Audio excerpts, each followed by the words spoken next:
Oh, you know what? Let me get right to that, Real Castle.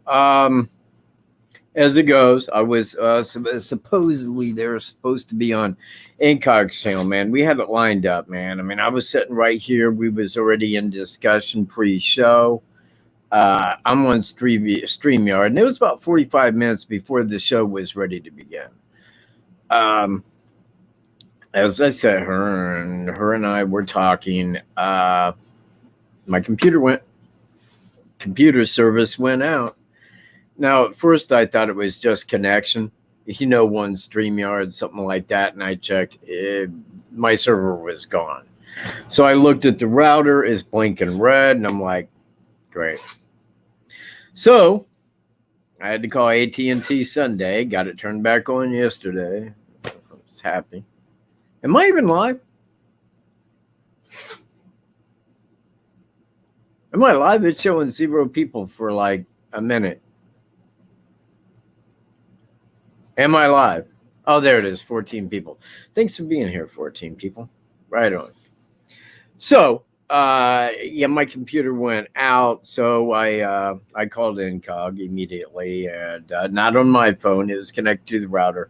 Had to go to a friend's house and tell her, yep, won't be there, man. My computer server was shut down, so I had to call them. Got it fixed yesterday. Finally, now everything's back in almost functional order. So that's what happened. I apologize to her, and we are setting that up, I believe, for this Saturday night. Be there, because it's very important, because I think that people should at least understand of Daniel Nations and how that pertained to the Delphi case when that was happening. Not totally important, but it does help to relate the crime. So anyway, tonight's topic of conversation will be Denise Pflum. Now, most people, not everybody, because I think that it was, hey, Jerry, Chris, Jesse, Rel, Candy, Billy, Nick, everybody, man, I appreciate everybody being here. And to Matt, man, how you doing? Tonight, I want to talk about this because I do have some important questions. I have questions that are, to me, and I believe to everybody else, should be of a big importance. In the Denise Pflum case, now 34 years. 34 years. It happened on Good Friday, 1986. She was abducted. We know that she was abducted because she was never seen again by anybody. Now, I covered that case, and I must say, even in braggadocio fashion, that I related more information on that case than anybody, including law enforcement, has to the public in 33 years of it being a case. That's what I did. I put the whole case together. I said, this right here at this four-way stop was the place of her abduction. This is where her car was parked. This is where a farmer that was going east from Glenwood down that country road spotted that car at 1 o'clock. Denise Pflum left her house at 12:30. It is a 21-minute drive from her house to that four-way stop, leaving 9 minutes. 9 minutes from the time that she got to that four-way stop to the time that the person had left, and then the farmer seen her car parked back to Farmer's Lane. Now, I held at that time that I had at least a person of interest in Larry Hall, because there was a Civil War reenactment 1 week prior to the time of her disappearance. Larry Hall, who actually at that time lived in Wabash, Indiana, after him and his brother would go to these Civil War reenactments, he'd go back and encase the area looking for a woman to abduct and then kill. So I did hold that in my head, that he did seem to be a good person of interest. That's where I was at. I don't know who did it. I was not there. I was in basic training in March of 86. So now, this last week on Thursday, they came out with the guy who did it, arrested him. Okay. Now, I want to go over what was said in the newspaper articles. okay? Because law enforcement in Fayette County is not talking about it while it's an active investigation. Now, I want to be clear. They're not discussing this at this time. But the newspaper article stated this, that since her disappearance, Scott McClung, that's the guy who was arrested for her abduction and murder, had always maintained that she was still alive. Okay? To whom did he maintain that? Was it the law enforcement? I mean, well, let me give you a prime example. This McClung guy is sitting in front of me, and I'm Fayetteville Sheriff's Department. Okay, Sean, what do you know about the abduction of Denise Pflum? Oh, she's still alive. She is. I see. Well, apparently somebody lied to us, Sean, because, you know, we got word that she was abducted. And we're really, really, really sorry for bothering you. Since she's still alive, I don't know, man, just go home. You know, there you go. I mean, if she's still alive, golly, man, we're sorry we bothered your day, right? Isn't that how law enforcement would do it? Wouldn't they just say, go home? Oh, I said, well, we thought she was abducted. Sorry, go home. No, that is not how law enforcement works at all. If he was in front of me and said, oh, she's still alive, how do you know that? Well, everybody said, who says this? Where were you at the time of her disappearance, Mr. McClung? Where were you at? See, these are questions that law enforcement ask because they are questions that need the answers to get the result of who did it. You understand where I'm at? Now, they have this guy in jail who's in poor health. I want to be clear.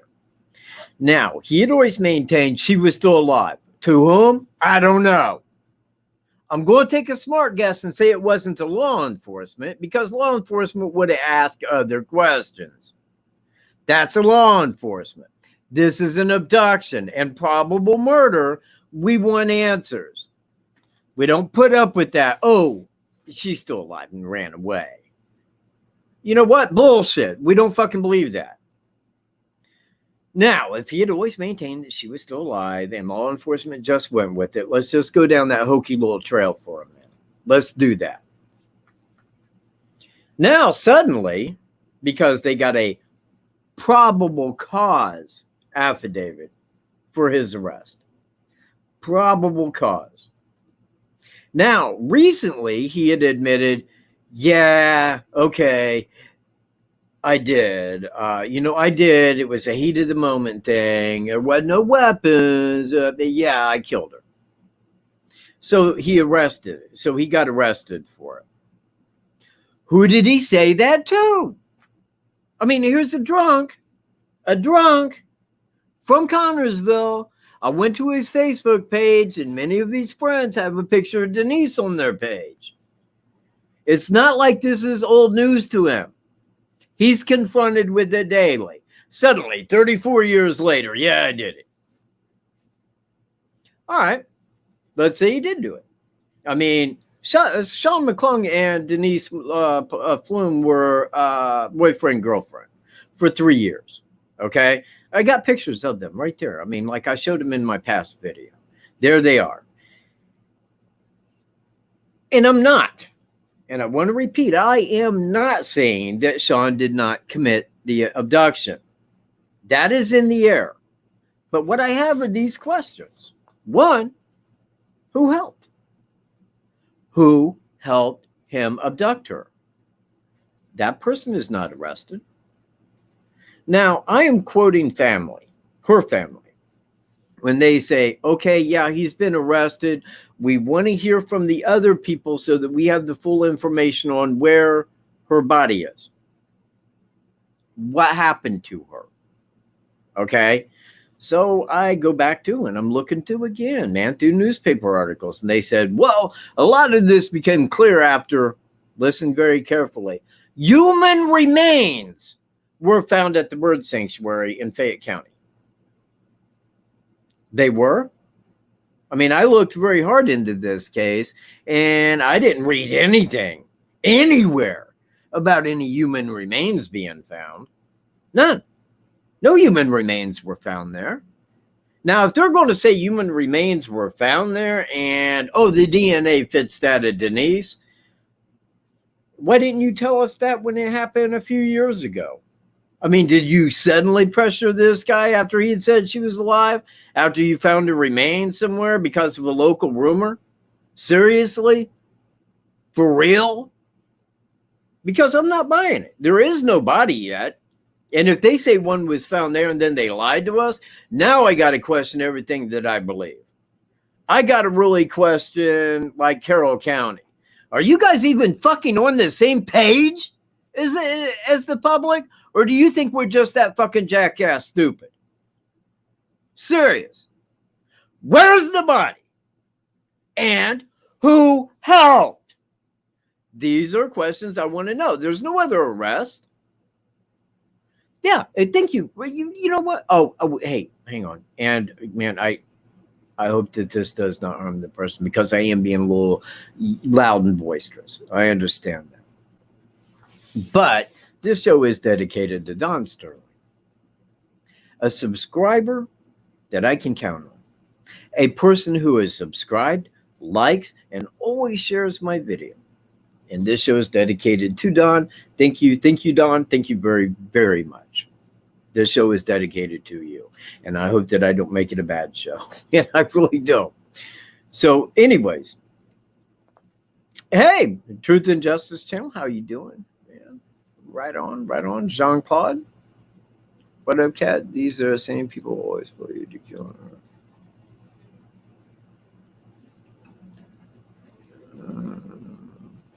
Yeah, exactly.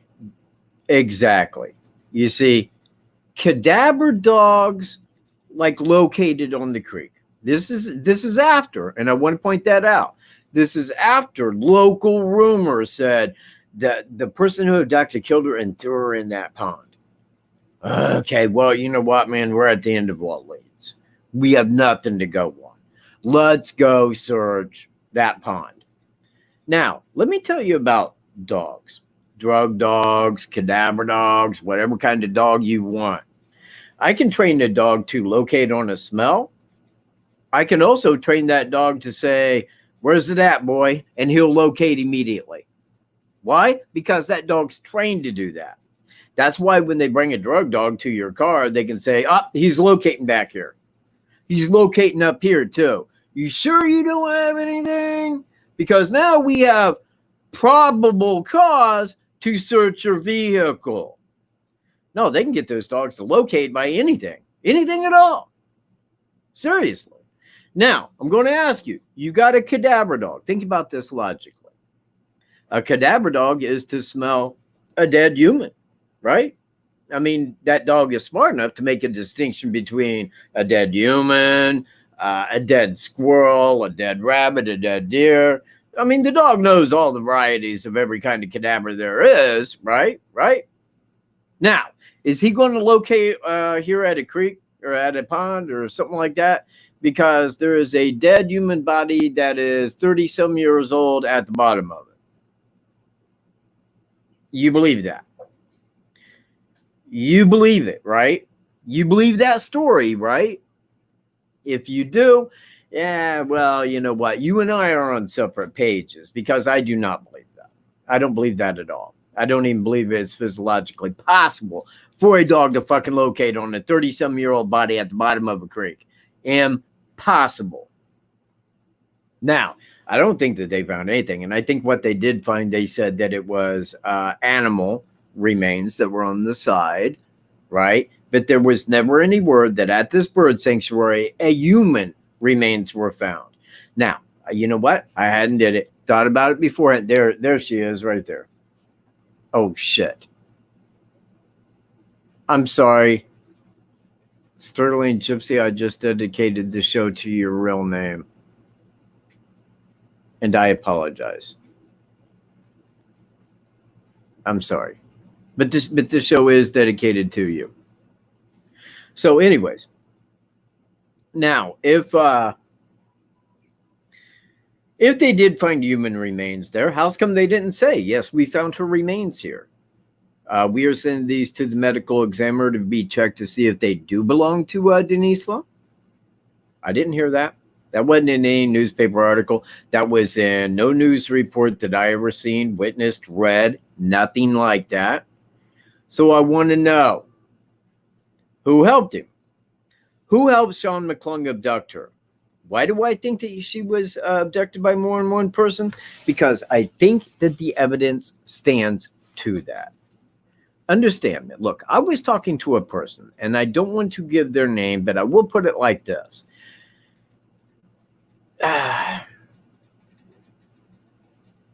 They were very, very, very close to Denise. Okay? Very close to her.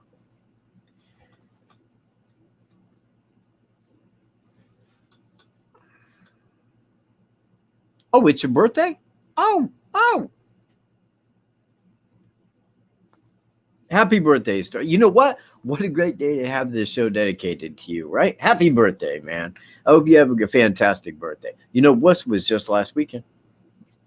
So anyways. So anywho, she left her house that day on Good Friday, 1986, okay, at 12:30 p.m. Now, she drives from there, and I believe that because she went to the east to get to that four-way stop at where her car was found at.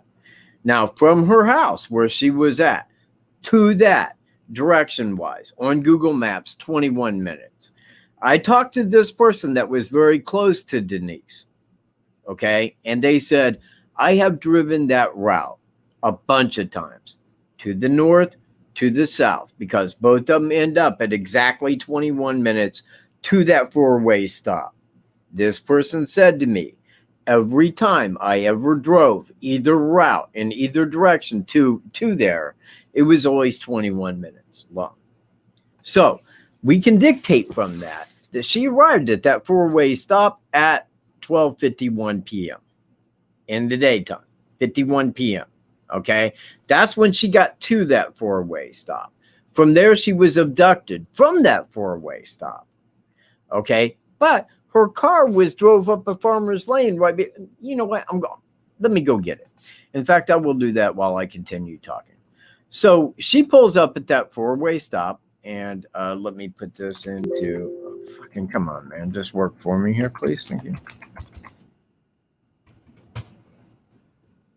Let me pull up the map.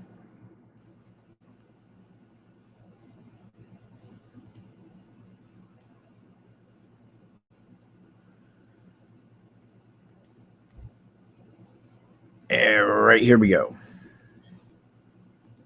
All right, bear with me a second here.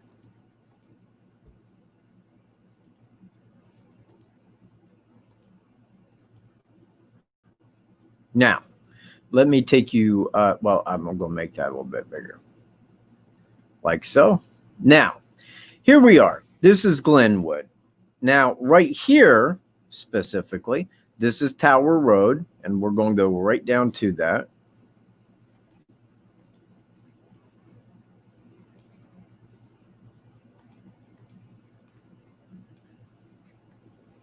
This is the four-way stop right here that she arrived at. Right here at 12:51 p.m. that day.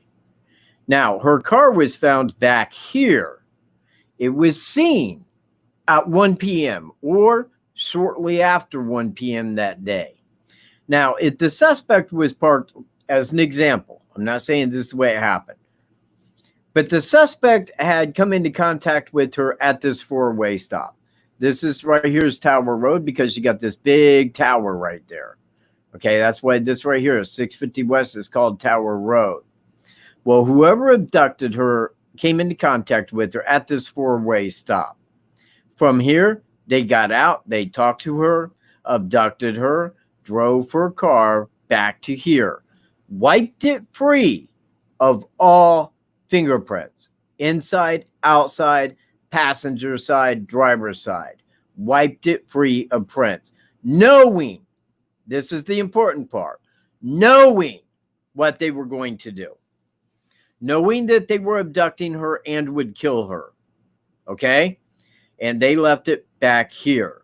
Now, if I'm to believe that she was in the car, then they would have to go back, walk all this way back to the suspect's car, and then take off. Okay? Now,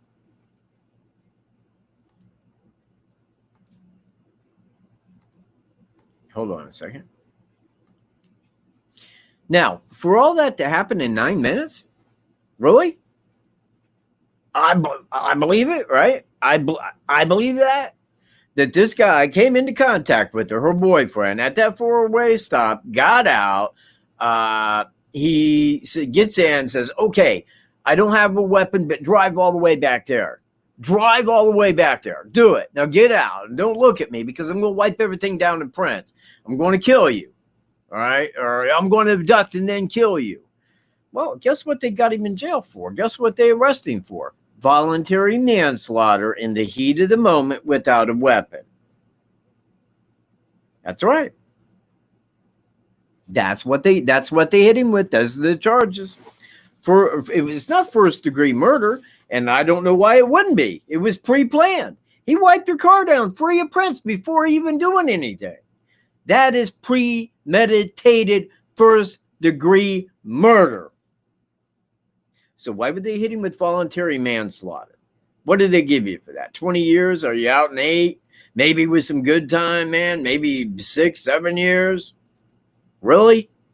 Who helped him? The family said, we want to know who helped him and get the information on where our daughter's body's at. Right? Who helped him?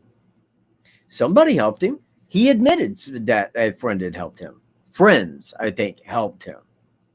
Who are they? How's come they don't have arrest? How's come they're not under arrest? Where's the body? Who were his friends that are not under arrest that helped him? And why voluntary manslaughter without a weapon when there is no body and it can't be proved whether a weapon did it or not? Take as an example. I abduct person A. Make him whoever you want. Now, I abduct them. I get a hold of them. I drive them back there, or they drive under duress. It's really case dependent on how it happens. Because Sean very well may have did this. He may have. I don't know. But these questions got to be answered logically, and I want answers. I'm a guy that wants answers to the important questions here. Now, if he drove her back there and wiped her car down free of prints, and it was seen back there at shortly after 1, it's like a 10-minute window. It's like a 10-minute window from the time that she got to that four-way stop to the time that the farmer seen her car parked back there. He did not see anybody there, no car, nobody leaving the car, nothing like that.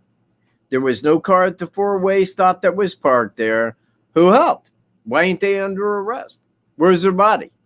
Are they just going to show something and go, oh, this is part of her body?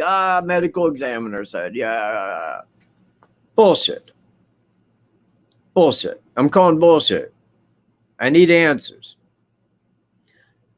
I asked for a reason.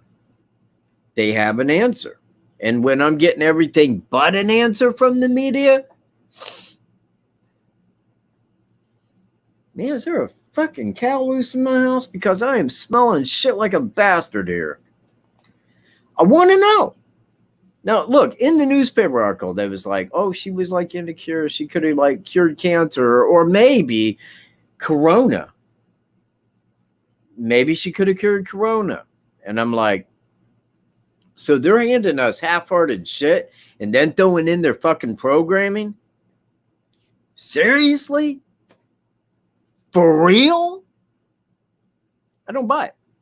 I don't. And unless these questions are answered, I got a distinct smell of shit right in my fucking nose. Right in my nose, man. I do. Because I can't believe it until I hear logical fucking answers.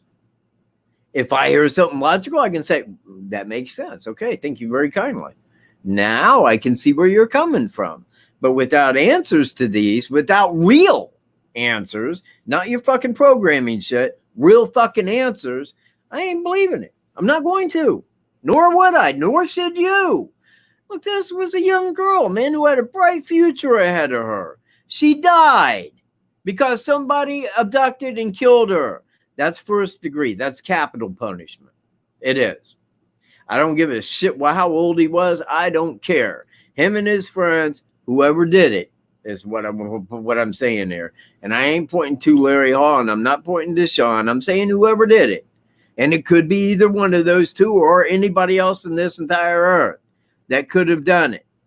But if he's admitting to it, I want answers. And I want answers to those questions. Now, I really can't take questions here. I mean, I really can't, man. I can't say, hey, if you've got a question, because I know the case, but I know the case up to a point. Right now, I'm at the point where I got questions. Now, who I will have on my show here in a brief time, in a very brief moment. Excuse me, my mouth. Well, hey, can you do me a favor, man? Oh, by the way, I have reviewed this, and it is Dr. Pepper cream soda. It's really, really, really good. Real good. I'm like a cream soda-holic now. I just drink this shit 25. I have to get up in the middle of the night to go get me another one. So anyway, on my show here in a short bit will be Incognito Society. She will be joining me to at least discuss in part some about this, because she's the one that shined the light on this case for me. I didn't even know about it. In fact, I was in basic training when it happened. From January to May, I was in basic training at Fort McClellan, Alabama, the home of the military policemen, the people, I guess, that ask questions where others go, no, dude, I've seen on the news. It's got to be real, man. Shit, man, I don't even remember the last time. Yeah, I do. Last time I watched the news, I was down at Ryan's house kicking his ass in some chess. That was the last time I seen the news. And I'm like, dude, can you turn this fucking shit off? Like, if I hear Corona one more fucking time, I hear somebody say Corona, mask, the NFL, they'll be wearing Corona masks. It's the law. You got to wear a fucking slave mask. Every time I hear that, I think Sharia law. That's what I think, Sharia law. Diabetes, obesity, heart disease, tuberculosis. Those fuckers killed millions of people. But suddenly we all got to wear a mask because, well, we don't want to spread the flu. That's what Corona is. It's the flu. No, not a bad strain of the flu. Same flu it's always been. But this time they make you think it's different. Why?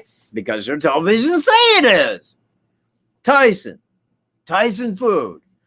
Corona is spreading to Tyson. I'm like, food shortage. Watch out the food shortage hits right after this, because they're closing down everything that you functionally need to survive. Why? Because the flu. And people believe it.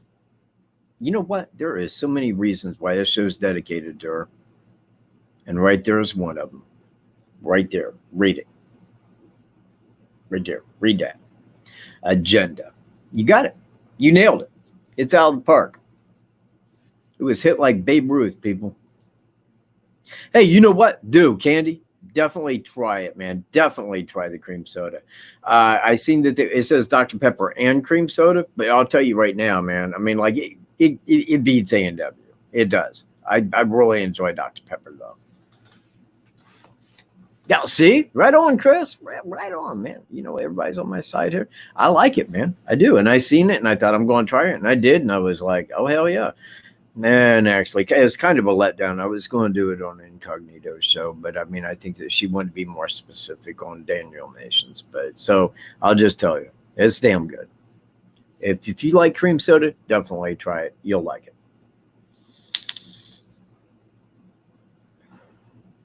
So anyways, man, I forget where I was at, and I do that often. Well, let's see. Yeah, Wolf, would you grab me a fucking cream soda, please? Oh, right. Hey, man, if you could just pardon me for just a second. I realize there's 40 people here, and when I get back, there better be close to 40 likes. It's only going to take a second. Maintain. BRB. Wolf, you can't get me crack, man. Ask for just a simple cream soda. That was it. All you had to do. Pull up in the fridge, grab the cream soda. It's that easy, pal.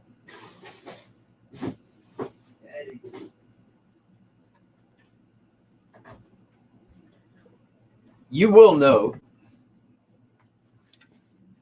at this time, too, it is not a cream soda. It's just a Dr. K. It's not as good, but it works.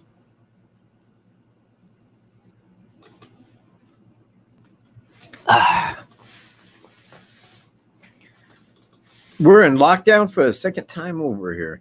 Where is here? Rel?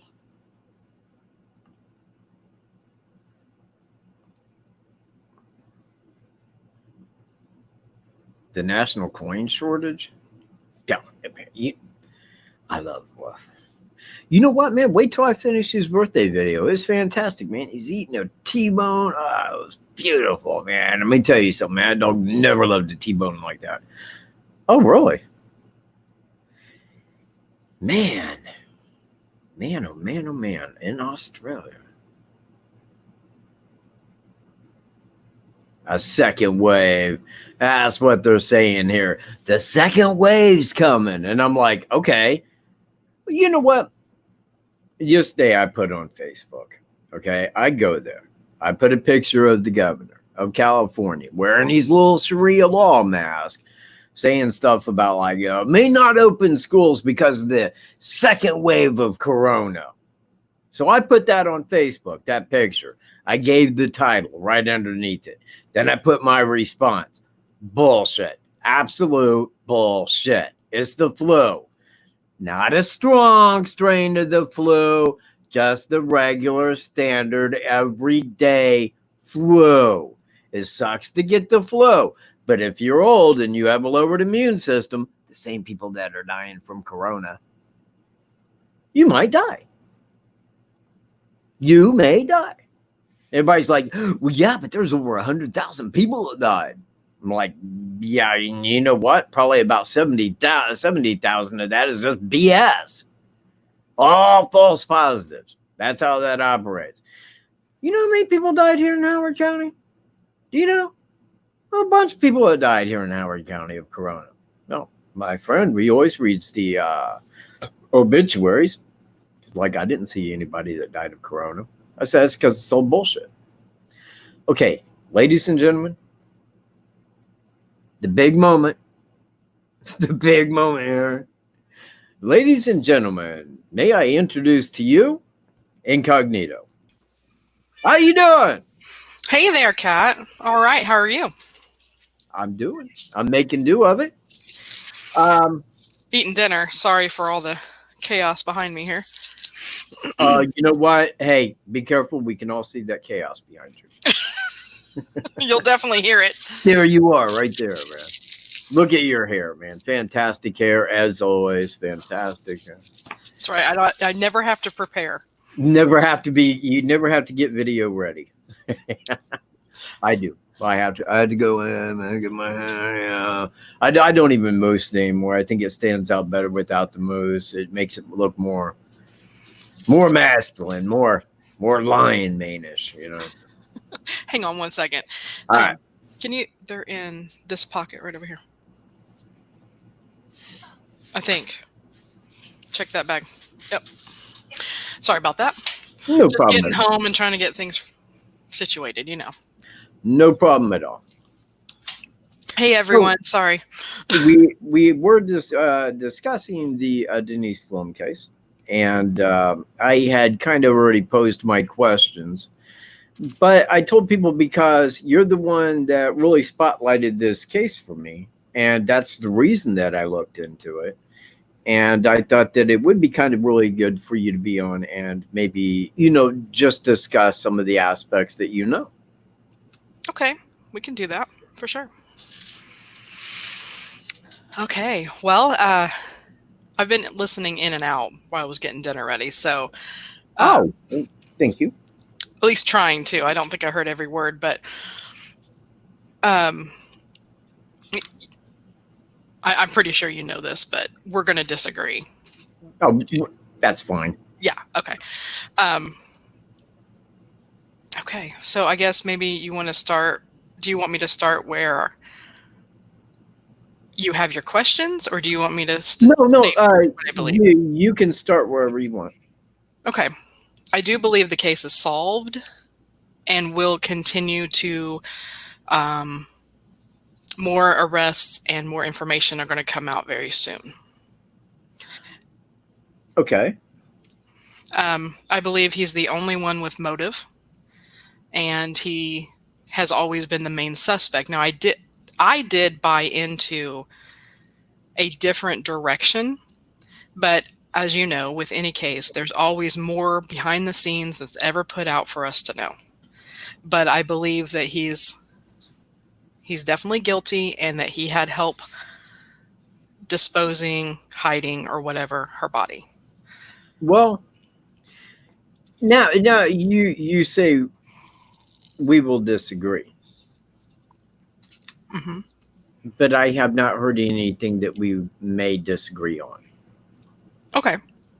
Well, I know the Larry Dwayne Hall aspect of where you kind of got into the case and picked up and made, sense when you laid it out into videos. Yeah. Well, because seriously, and I mean, like, given the circumstances, and let me draw those into play, that there was a Civil War reenactment 1 week beforehand, I think, if not like it was Good Friday, and I think it was like maybe that last weekend. They're in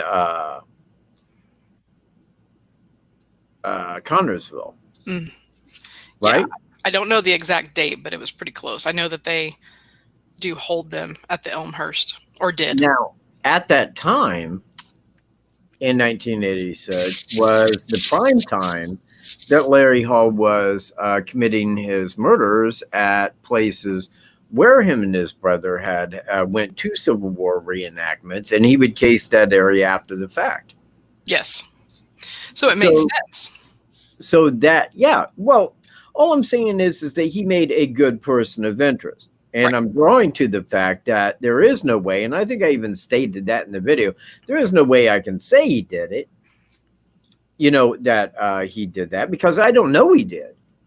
And Right. I seriously, and I don't know, and I don't want to maintain, no, he did do it, because I don't know that he did it. Okay. But Yeah. I'm saying that the circumstances that fell into play beforehand certainly befit that of Larry Hall, for sure. It was in an area where he would case. But aside of that, it's not that Sean McClung needed the help in disposing or whatever of the body. I mean, look, I'll put it to you like this. If I was her age and a friend came to me and said, dude, I abducted this girl, my girlfriend, you may know who she is. Golly, dude, I need help getting rid of the body. I'd be like, yeah, God, man, dude, that is very serious. Could you give me a minute, just a moment, please? Yeah, law enforcement, get the hell over here now. Right now. That would be me. But you have a good heart. Not everybody does. Well, are you saying that in 1986 Connersville, like a little bitty town like that nobody had a heart? I disagree. No. Here's what I kind of think happened. Now we have disagreement. Now you just crossed the line. Here we go. Let's get ready to rumble. No. Here's what I think, and this is just me. And I hear myself. Wait, hang on. Is that my feedback or yours? Hang on a second. I didn't even hear it. Let me see if I can hear myself now. Okay. Must have just been on my end. Sorry about that. Right. I don't know exactly what's going to come out, but I've heard rumors. And, back then they didn't have cell phones. Correct. So here's kind of what I think happened. So take this with a grain of salt because I don't know what happened. Okay. All these years, we assumed she went to look for her purse at the site of the party. Some think she made it there. Some think that she didn't. No. Well, okay. If you say some, don't include me. Yeah, no, I'm talking about local rumor mill. She did not make it there. Right. And I say that because of the time that the farmer seen the car back that farmer's lane. That was right after 1 p.m. and she left her house at 12:30. It's a 21-minute drive from her house to that four-way stop, and that excludes abduction time and driving it back, wiping it free of prints, and driving away. Well, I'm sure I'm sure that. Okay. See, it's hard. Let me start again. I'm sorry. I'm ill prepared, but it's fine. So am I. I didn't even know. Until today, I'm like, I'll do it on Denise. Okay. We always assumed, and I'm talking we and Fayette County. Okay. Exclude you because you didn't know until the past year about this case. Okay. Right. So when I say we, I'm talking about Fayette County rumor mill. Okay. Okay, I got you. All right, here we go. We always assumed that she left to look for her purse at the site of the party. Some believe she made it there to the party and came up missing. Some believe she never made it there. Her car was found clear on the other side of the county. On the west side. She is from the southeast side, and the party was somewhere in Connorsville, middle of that area. So car not found at the site of the party or anywhere near it or her home. So it is now that things have come out, and it was her parents, specifically her mom, said that in an interview that her and her boyfriend, or ex-boyfriend, I should say, had just fought. He had come to their property in Everton, and she shooed him away, whatever that entailed. I think that she made up the excuse to go look for a purse, even though there was phone calls made to some friends to go with her. Now, I don't know. It could have been a legit thing. But I think when she left to go after that purse, quote unquote, that he either saw her, was stalking her house, or she left to meet him so that they could talk things out and not be where her mother could hear what was going on. And I think wherever they met, maybe it was that field where her car was, maybe it was a different spot. I seem to believe that it was a different spot, and that he either strangled her or he hit her so hard that she may have hit her head, and that he freaked out in that moment. Now, I don't know what he did. Did he put her in his car and go get a friend and say, hey, man, you got to help me because I didn't mean to hurt her, but oh my God, I can't go to jail, or whatever. And then at that point, whoever he went and got, again, you can't just, you got to drive to wherever you're going because you don't have a cell phone then. It was those buddies, and I'm waiting for 2 specific names to be released because I've heard these names for years and years. Yeah. There's also been some others thrown around. So I believe one of those buddies took her car and took it to that spot clear on the other side on Tower Road. Put it up the lane, parked it, wiped it clean, got in the car with somebody else, and drove off. I don't know where Denise is. I don't think she's in Mary Gray Bird Sanctuary. I think that was just a local rumor mill. Yeah, I agree. Yeah, that's kind of where I stand now, and I'm just waiting for enforcement to come out with it all. Now, where I stand, and I mean, and Mm-hmm. I mean, you and I have kind of discussed the inside to this. Because she left the house at 12:30 p.m. that day. Roughly, yes. Okay. And she would have arrived there at roughly 12:51 at that four-way stop. Drive time from her house to there, 21 minutes. Okay. And again, you know who I talked to. Yes. And he confirmed that. You know, he had driven that route many times. He told me north and south, both are the same, both equal 21 minutes. He told me that. Mm-hmm. And then we had the farmer that was driving eastward down, was that Fielding Road? Yes. And was driving eastward that saw her car parked back that lane at shortly after 1 p.m. Right, 1:15-ish. Yep. Well, he said between 1 and 1:15. Okay. Okay. So I can say shortly after 1. I'm not saying like 1 or 2 minutes, but he said, I left my house and it was sometime, you know, when I got there between 1 and 1:15. Right. I mean, we could cut that in half and say it at like 1:07. Well, at that time, I mean, if I'm looking at it in the same way that you are, well, if they were to meet up, well, they wouldn't have met up at a 4-way stop. Correct? True. He would have had to have been in a vehicle. Yes.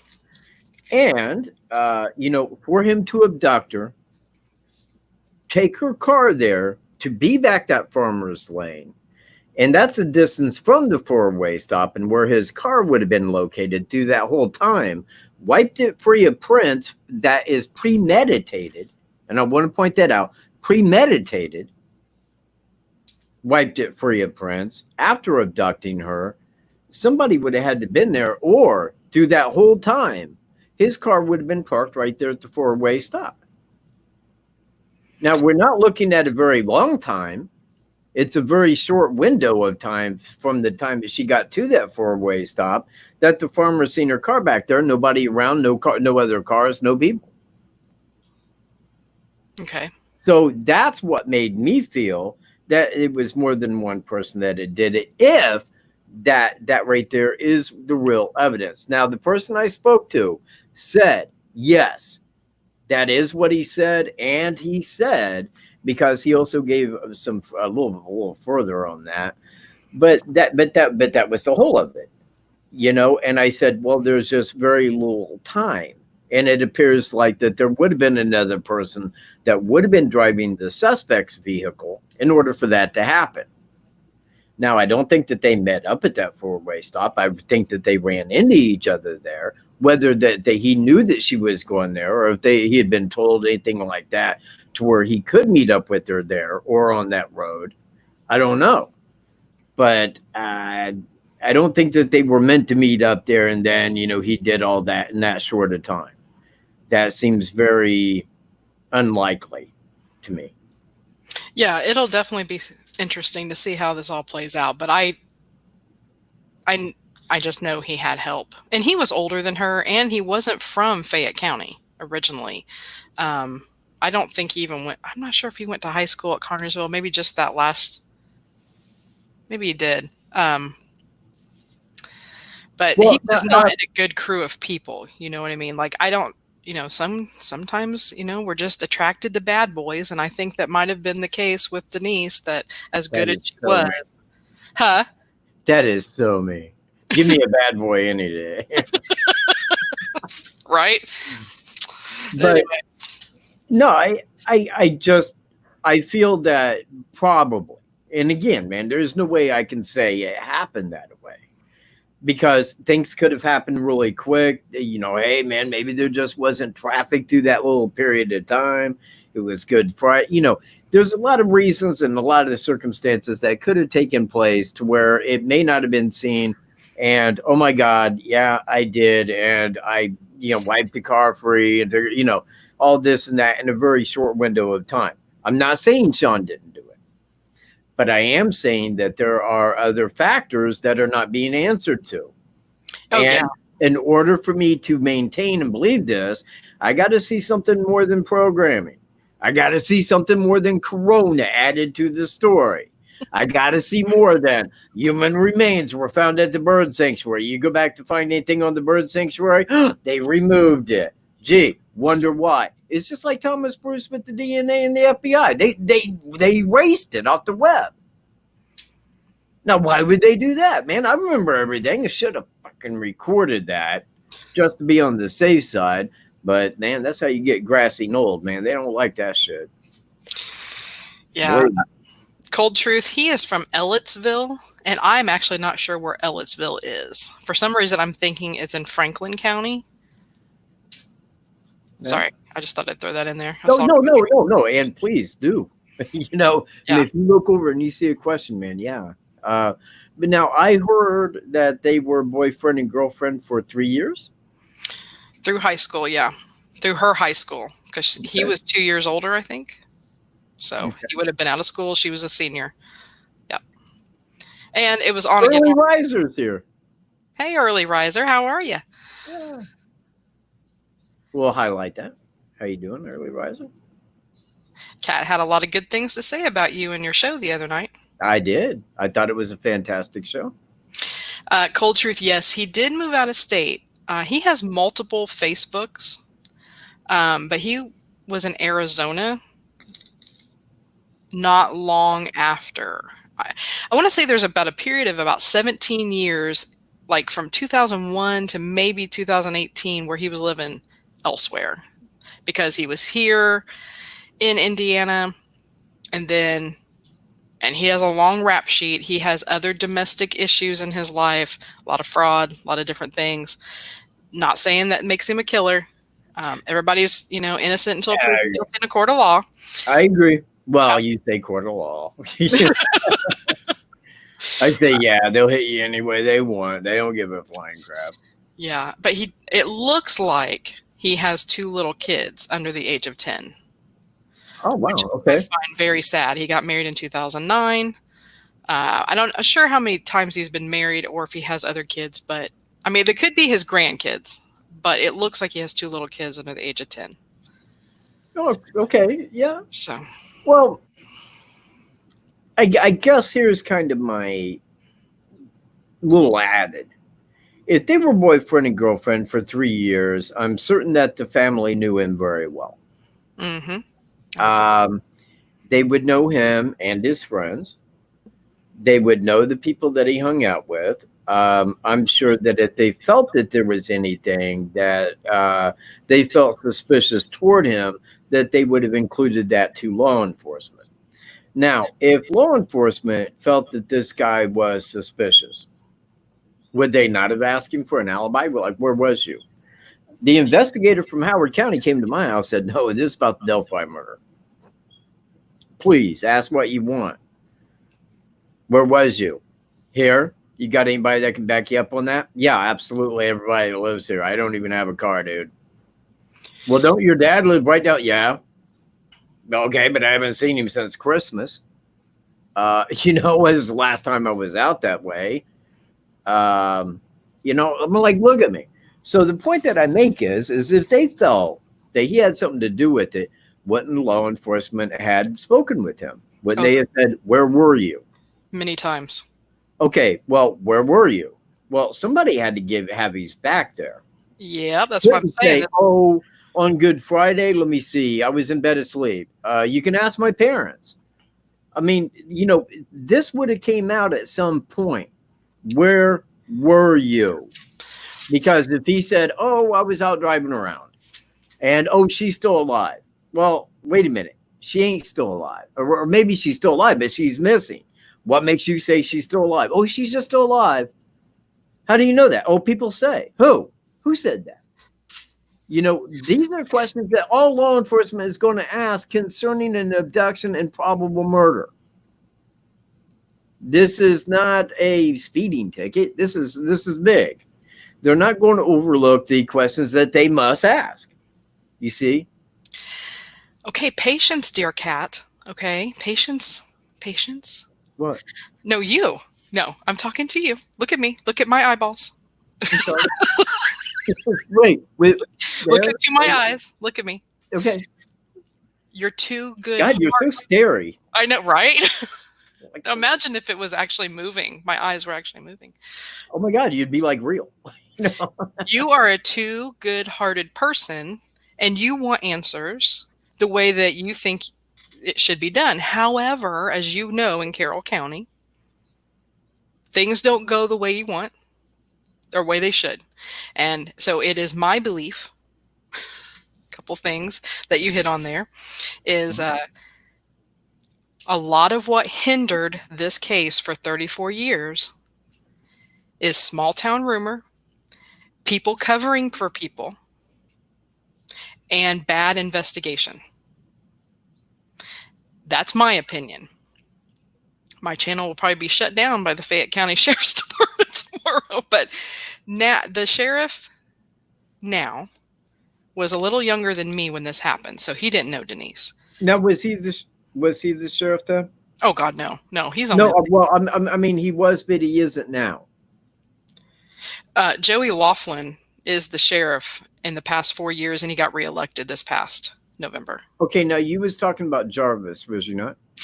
No, and he's an Indiana State Police officer that came. Okay. Yeah. All right, So, my bad. yeah, so I'm talking about small town investigating in 1986. When this happened, I was 9 years old. Okay, so I don't remember much other than what my family talked about. So fast forward through the 90s, I'm in high school, going to college, things like that. Nothing came of this case. Nothing was talked about. Oh yeah, maybe on the anniversary, every time she was missing, they'd put something in the paper. But then it was 2007 when Indiana State Police Officer Scott Jarvis got a hold of the case and started working it. Now, he also worked a couple others and ended up finding a lady that was missing longer than Denise had been missing, and she was actually alive living in Texas, but that's a whole nother story. Anyway, Cool. I know.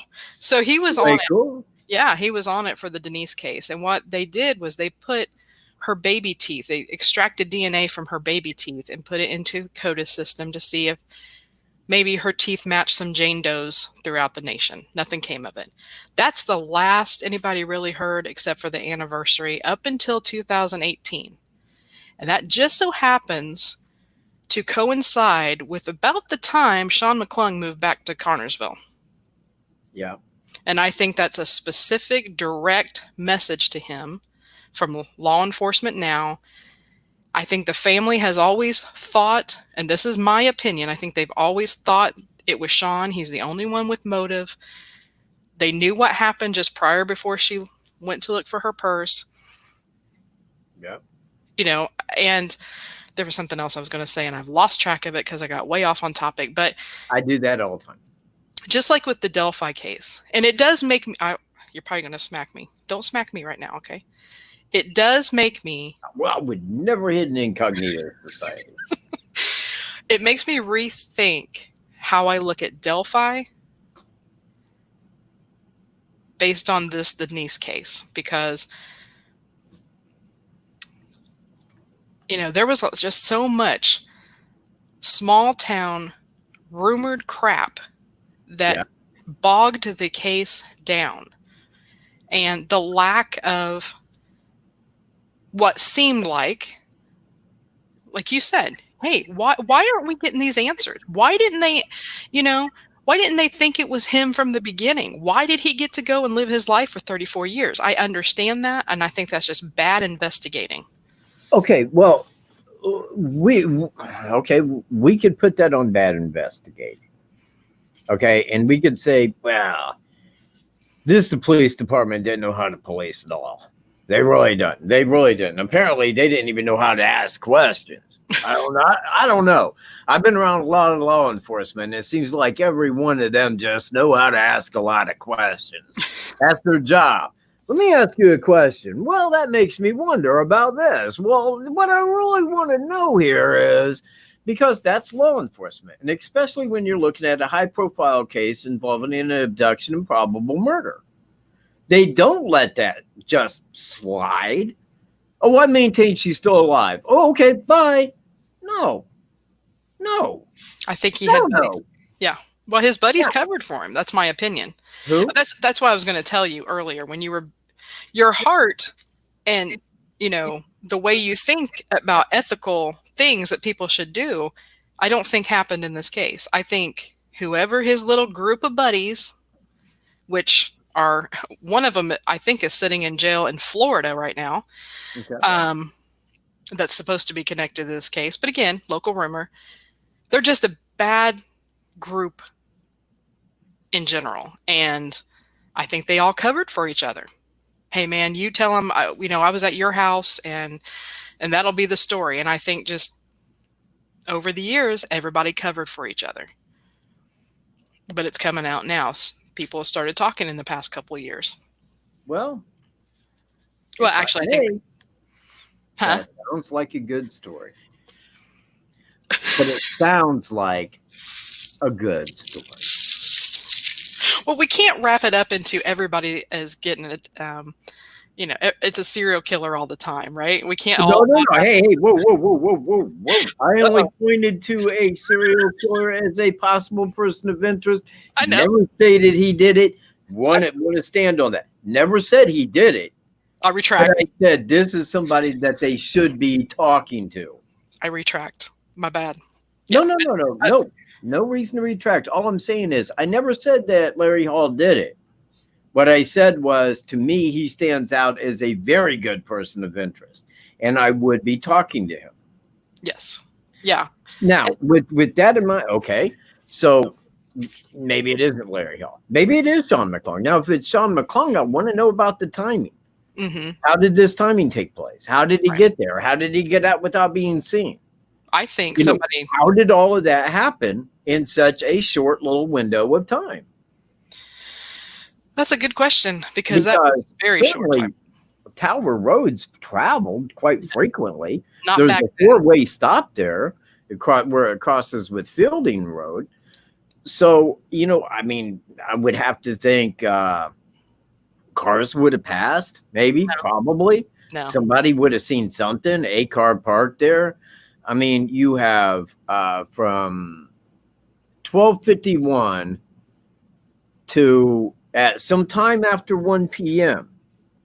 Okay, so that is 16 minutes, approximately 16 minutes right there where nobody traveled through. No one. That's possible. No one.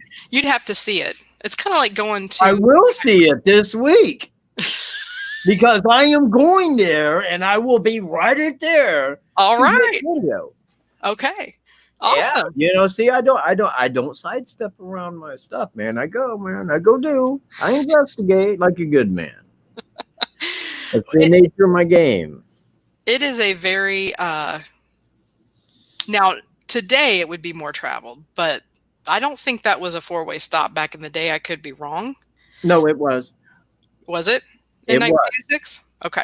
It was, because I asked that person that was very close to Denise. Okay. And he said the identical right there. He goes like, no, it's that far to that 4-way stop. I have driven there since the time that it happened, and it has always been 21 minutes in either direction. When I drove the back way from Everton to Tower Road, that is the creepiest ride I've ever taken. It is. Oh, you should walk the Monon High Bridge. No, thank you. I don't know how, you have to know where you're going.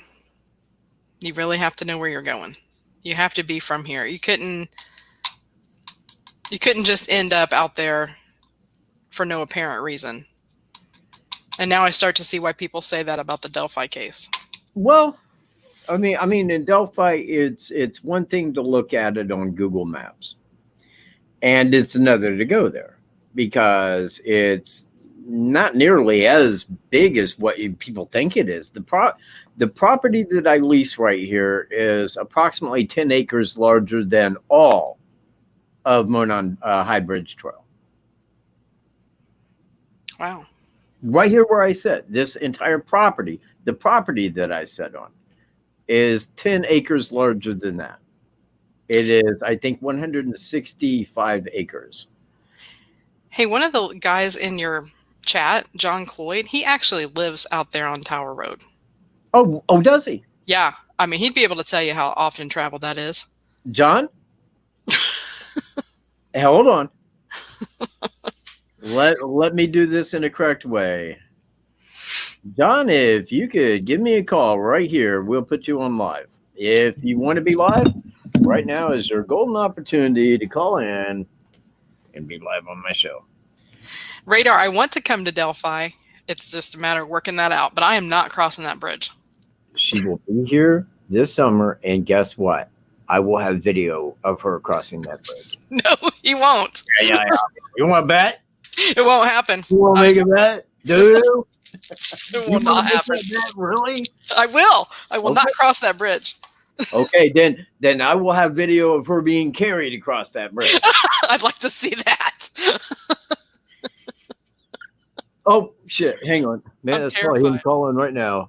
I'm terrified. There it is. Hello. What's going on? What's going on? Is this Sean? Yeah, How you doing, man? I'm doing good.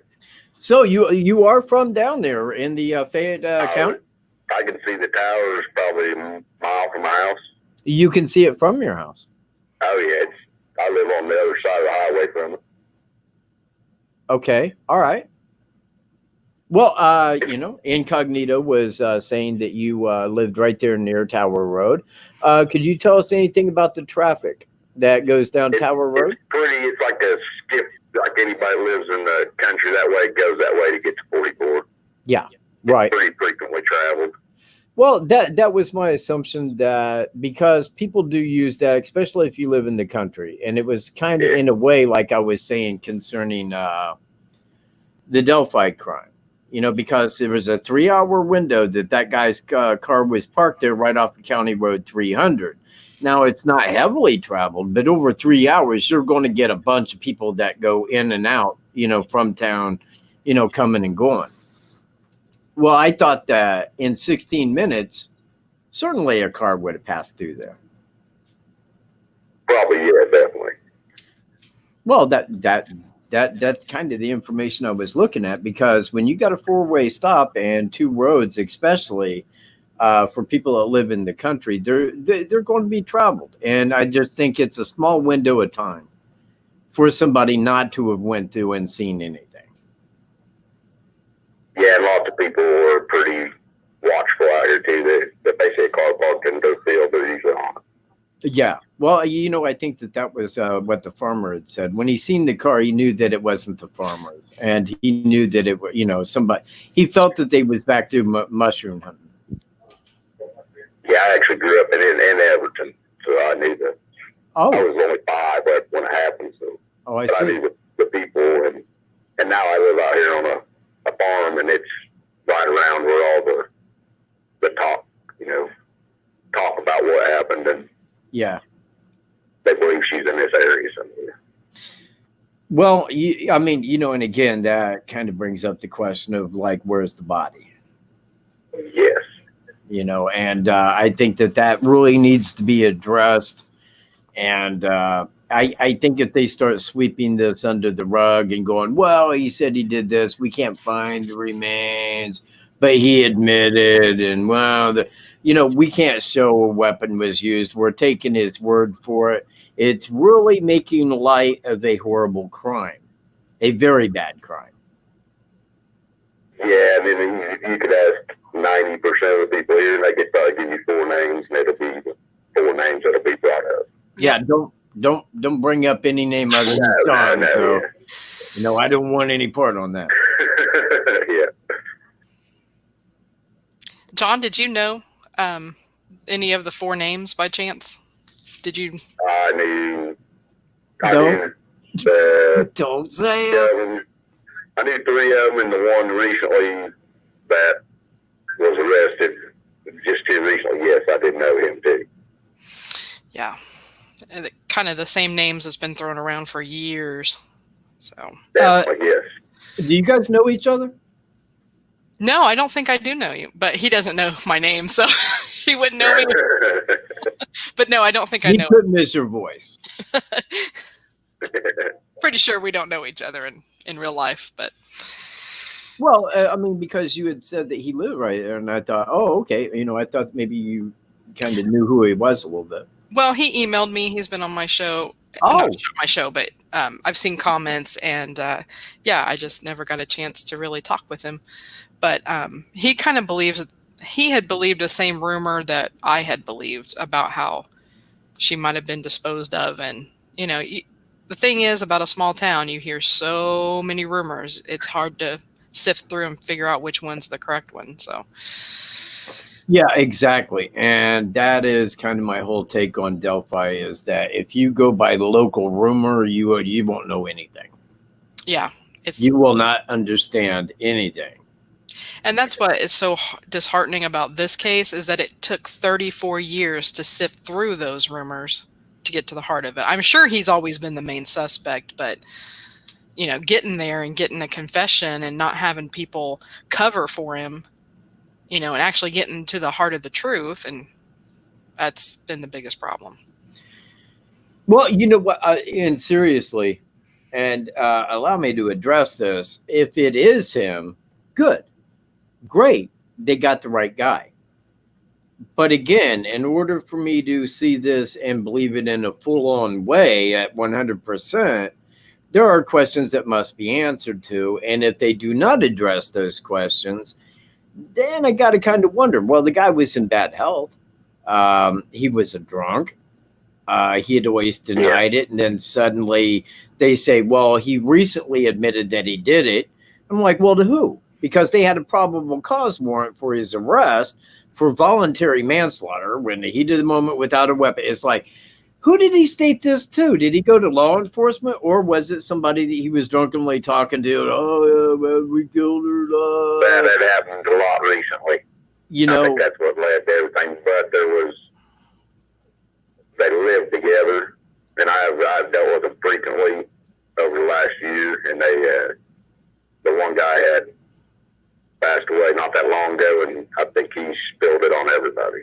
And I think that's what's bringing all the stuff up. Oh, so, okay.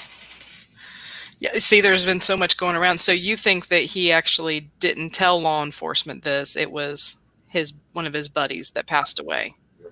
The way I heard is, a roommate had passed away, and before he did, he told on him and several other people.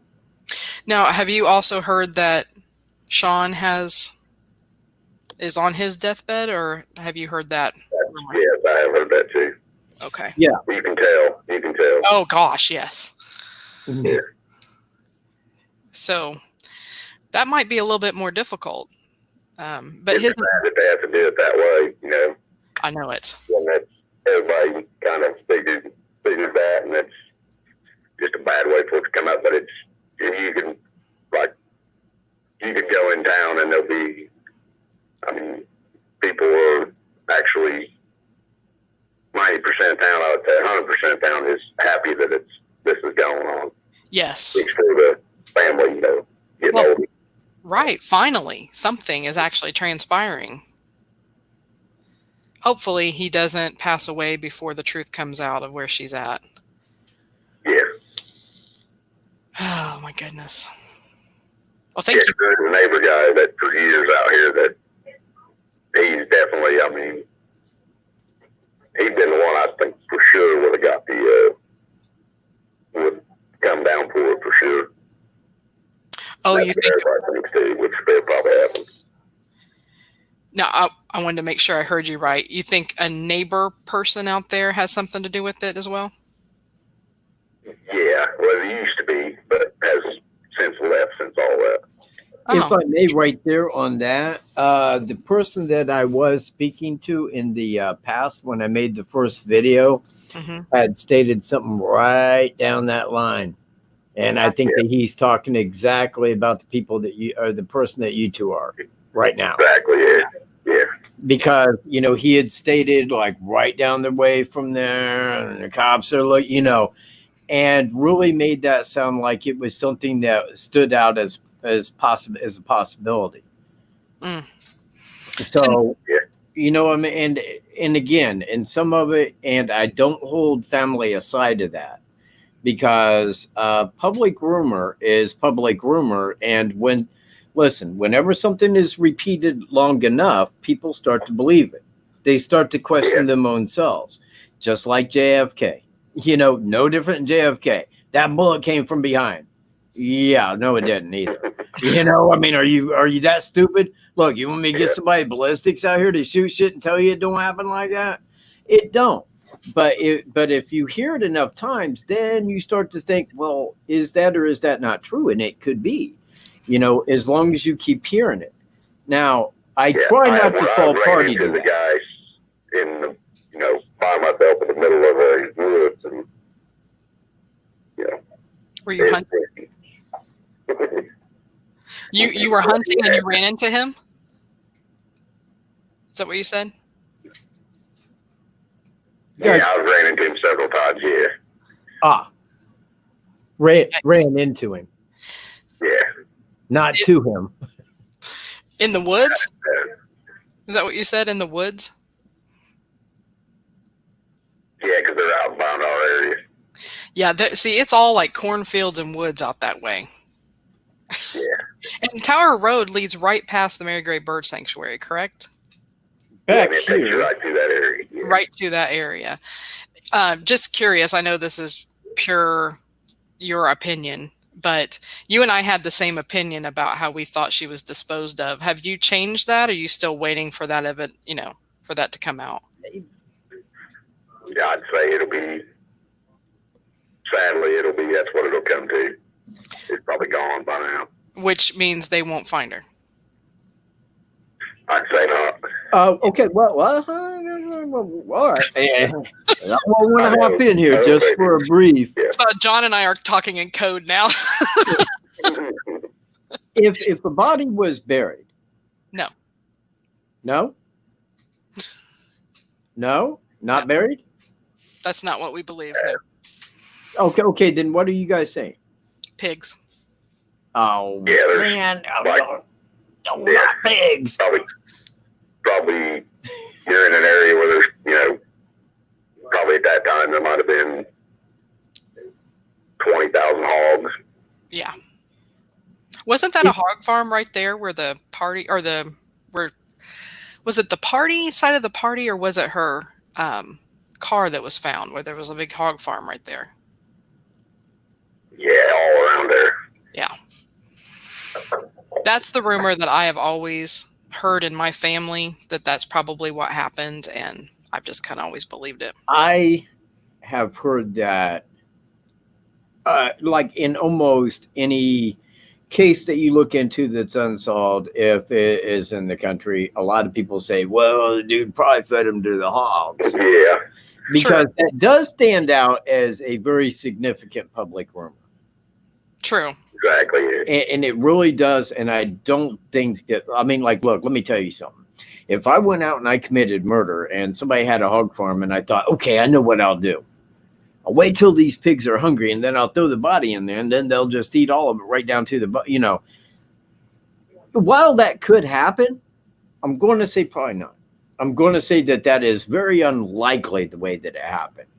Well, you're probably right. I mean, there's been everything, you know, a serial killer. Larry Dwayne Hall's name has been brought up before. There has been that she was put down a well. There has been the pigs. There has been the bird sanctuary. The bird sanctuary. I mean, she was supposedly buried at Tullis Cemetery in another grave. I mean, you name it, it's been said. They've dug up concrete slabs. Yeah, everything. Goes on abandoned wells. Yeah, it's been crazy. This is one for the books where every single scenario has ever been played out. So, well, and again, because it falls back public rumor, and in a lot of times, and this is why I don't watch other people's channels on Delphi. Yeah. You know, and only for that reason, because if I'm watching other people's thoughts and opinions and this and that, it starts to go into my mind. Well, you know, and I can really get sidetracked into what it is they're talking about. Mm-hmm. I try to keep my mind clear on it, go by what is known and only by what is known, and try to digest it and dictate it in that manner, you know, as to what it is that we really know. Now, if I was to go ask people in Delphi, and I'm not making fun of people from Delphi or any place for that matter, mm-hmm. Well, what do you think, you know, happened to so-and-so that came up missing? Well, man, you know what? Oh, so-and-so down the road, Hinklemeyer Smith, he was always a little nuts, man. His dad had a hog farm. And I think, because that does play in. And I have heard that literally for over 30 years. Yeah. I mean, just on people feeding their victims to hogs. Now, I don't think that this case is that extreme to that scale yeah. of a serial killer or anything like that. And I think that if they did do it, what would be the quickest way for a young kid to get rid of a body? You go into the woods, maybe bury it, something like that, something where it's unseen, but you don't throw a body into a bunch of hogs and hope that they eat every piece of it and they don't come back and go, my God, that looks like a human skull. Yeah. A couple days later. It's just like one of those things. And again, I want to stand at 100%. I am not saying that Sean, who is pictured behind me, that's him and Denise. I don't know if you guys can see that. Yeah. But that was back when they were kids and they were, together, boyfriend, girlfriend. But if a kid his age kills somebody, what would be their first thought to get rid of the body? It wouldn't be feeding it to hogs. I don't think this is my opinion. I think he killed her, but I don't think he disposed of her. Well, then somebody did. You think? Yeah, I think somebody would have had to have cleaned up his dirty, And again, I think that there's that small window where if it was just him by himself, probably would have been spotted. Yeah. Somebody would have drove down there, seen his car, seen him moving the car, seen him and her, would have seen something. And that's why it makes me feel that he may have had help in the abduction. Yes. I don't know that. And again, if they can come forward with something logical, I mean, it would certainly clear that up for me, where I could say, okay, yeah, that's very logical. And I could see how that happened if it did. Yeah. But without answers to those questions, I got to maintain that until they come out with better, I'm left in the dark. All I'm doing is reading stories that don't really give any information. It ain't like law enforcement said, oh, he told us the other day in a written statement, or anything like that. None of these say that. They say, oh, recently he admitted that he did it. To who? Why did they get a probable cause? Why the really low, I'm talking way low, murder charge, voluntary manslaughter. Well, that's what kind of like what John was saying, that, soon there'll be other things coming out because. Well, that's what I want. There's not been a press conference. They're not going to do one until it's all said and done and he admits to everything. But he stands trial October 9th. Well, initial trial, whatever that may be. But what if he's already entered a plea of not guilty. That's normal, right? Yeah. Not guilty. Okay. So, he may not even survive that 3 months until he goes to his initial trial. That's what's sad, is we may not get the answers that we're looking for. Never. Well, if they cannot answer to it or get his written or verbal statement on it, then why are they pressing charges? If they have no body, but he just comes in and says, oh, I did it. It was me. And I did it with the help of a friend. There you go. Well, it's easy if you just want to clear up an old cold case. Period. That's how you would do that. But unless you can point to the reasons and the circumstances and everything and lay that out in court, then, it does draw some suspicion. And again, it's not like this kid couldn't have done it. He could have done it. It very well may be that way. It could have been anybody, for that matter, that had it in their mind to do something like that. But again, man, I'm looking at a young kid that got away with it with the help of friends. It's like, well, what would he have done with the body? What would a kid do with the body? They would try to hide it really quick. Oh, my God, I killed her, dude. You got to help me. We got to hide it. Nobody's going to sit around and go, well, let's see, what could we do? It's not as if hiding a body is going to be hard. Say, as an example, I went and killed somebody. Okay, well, shit, I don't want to get caught. What do? Well, I get a fucking shovel and I go out to the woods, a big patch woods. I go out to the middle of it and I dig a big, deep hole.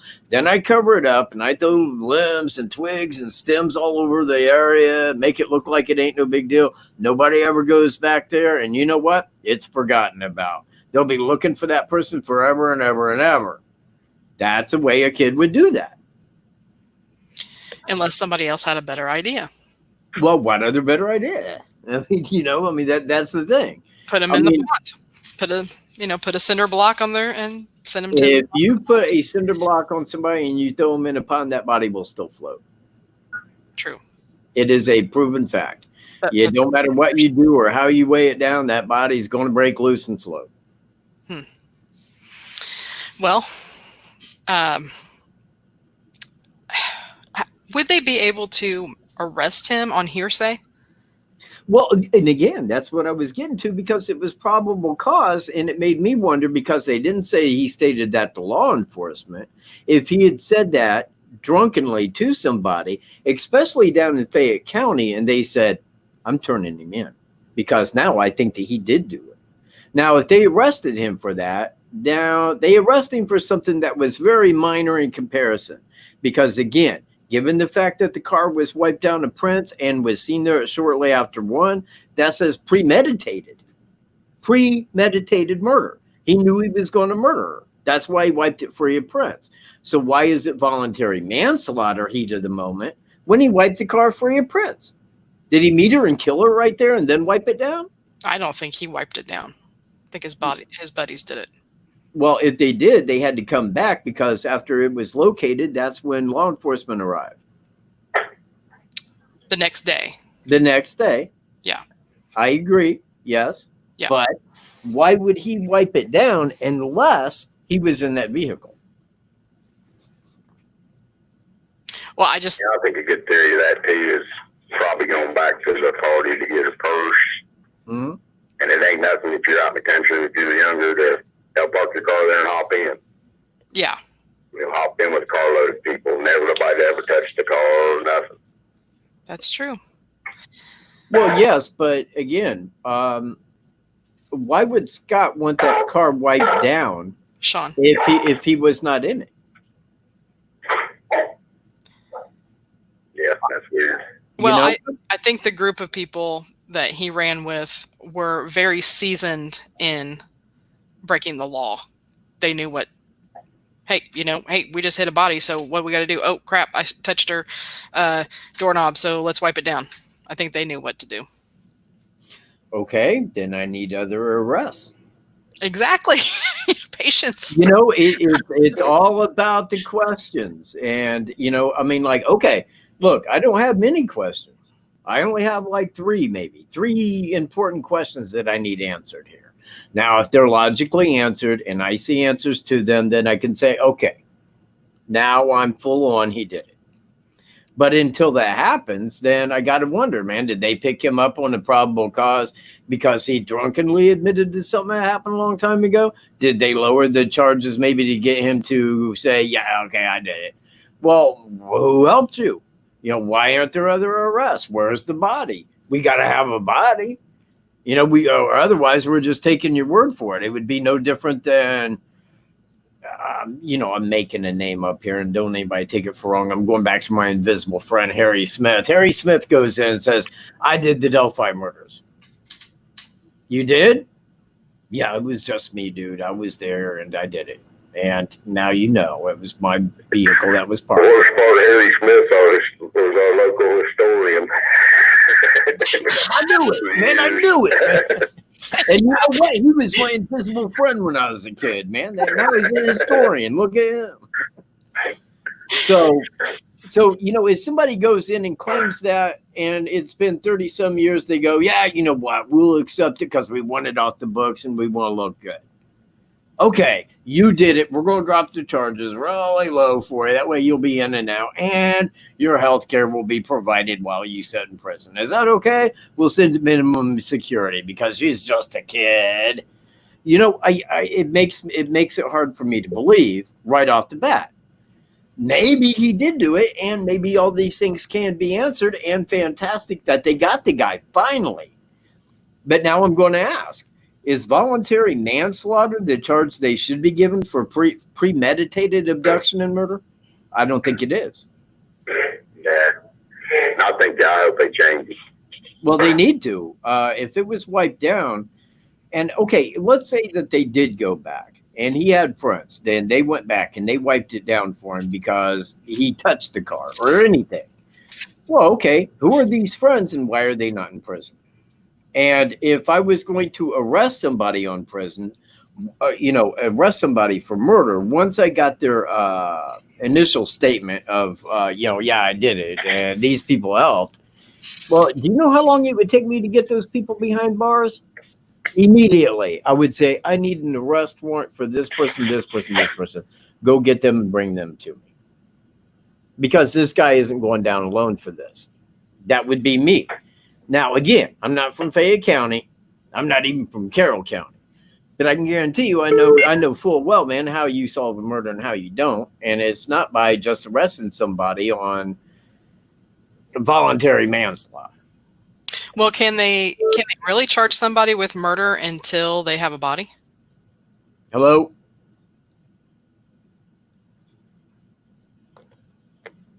I don't know.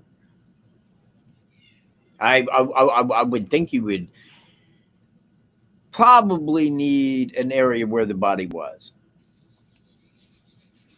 You would need some place where you could say, well, what did you do with the body? Oh, I threw it in here. Okay, then we should be able to find it. But a body doesn't just come up missing. I mean, you can't make a body disappear. There's going to be bones. There's going to be remains, even if it's the bottom of a lake or if it was buried. I mean, unless they're going to say, oh, it was ground up and thrown like in a million different areas, no way to find it. Okay. Yeah. But now I'm like not really believing it anymore because it's not going with the truth of the matter. Well, John, do you believe that it was premeditated? I think it was more of like probably a spur of the moment, something happened wrong. Yeah, I agree. I think the people that are around were more likely scared of one person. Do you see that guy behind me? I do. Do you know how many people I know that would be scared of that guy? Not a one. That guy'd be like, you want some? You want some, dude? You want a piece of cat? Come on. It's the crew he hung around. I'm telling you, it's just a matter of time. You know how small towns go, and then there's the group of the. I'd say them was the two softest guys. Yeah, that's why I think he may have hurt her, but he's right. Not able to dispose of him. Hey, Sue Rice here. John will fill you in a little bit about Laurel. About what? Laurel. Go ahead, John. Maybe not. Stories around this area that you never get solved. Yeah. A lot of rough place. It's a little it was a little roughneck town back in the day. Definitely. Little Fayette County. It's below Fayette County, yeah. You know what? Do you know of Jason Dale Bolton? Oh, yeah. See, I talked to his sister, who is a complete nut. Yeah. If you didn't know she's a nut, yeah, she's out of her mind. That woman is straight gone. So much so, I was going to do a live show with her until I seen her on Randy Gravitt's show and had talked to her, and I'm like, yeah, I'm not having her on, man. She is distantly related to me. Actually, if my parents had got married, I'd be Michael Bolton. Sadly, I would have been. Michael Bolton. Michael Bolton. Oh my God. Yeah, I would have been like that guy in the movie whose name was Michael Bolton. They're like, oh my God, man, like Michael Bolton? Yeah. He was a singer, wasn't he? Just like Michael Bolton, dude. Yeah. Wasn't Michael Bolton a singer? Still is. Oh, my bad. Yeah, he's still a singer. And he is distantly related to me. Believe it or not. The 6 degrees of Katt. The 6 degrees of... What in the hell are they doing? I keep hearing a plane flying around outside. Oh, they're on to you. CIA. Oh, here we go. I'm fixing to get grassy and old, people. Look out. And we will be here to witness it. Wolf, take cover. Good grief. Oh, Well, my gosh. Oh, all right. But, you know, of all counties that I can think of in Indiana, relatively small counties, I mean, to a degree, Fayette County really stands out because I can just name 2 that happened there. And I don't think that Jason Dale Bolton was murdered. I think that that was a total accident. Yeah, I did too. To every degree, a total accident. John, what do you think? Pretty much, it sounded like an accident between people that were friends. It sounded like to me. Yeah, that's what I thought too. Yeah, well, There's other cases too that there's probably 3 women. Yo, what the heck? Tons of cases that are, if you had yourself, you'd laugh. Like Darlene Russell. Exactly. Uh-huh. Yeah. A lot of corruption back in the day that you just don't know what to do. Yeah. do you hear? Can you hear that plane? Yeah, we can hear it.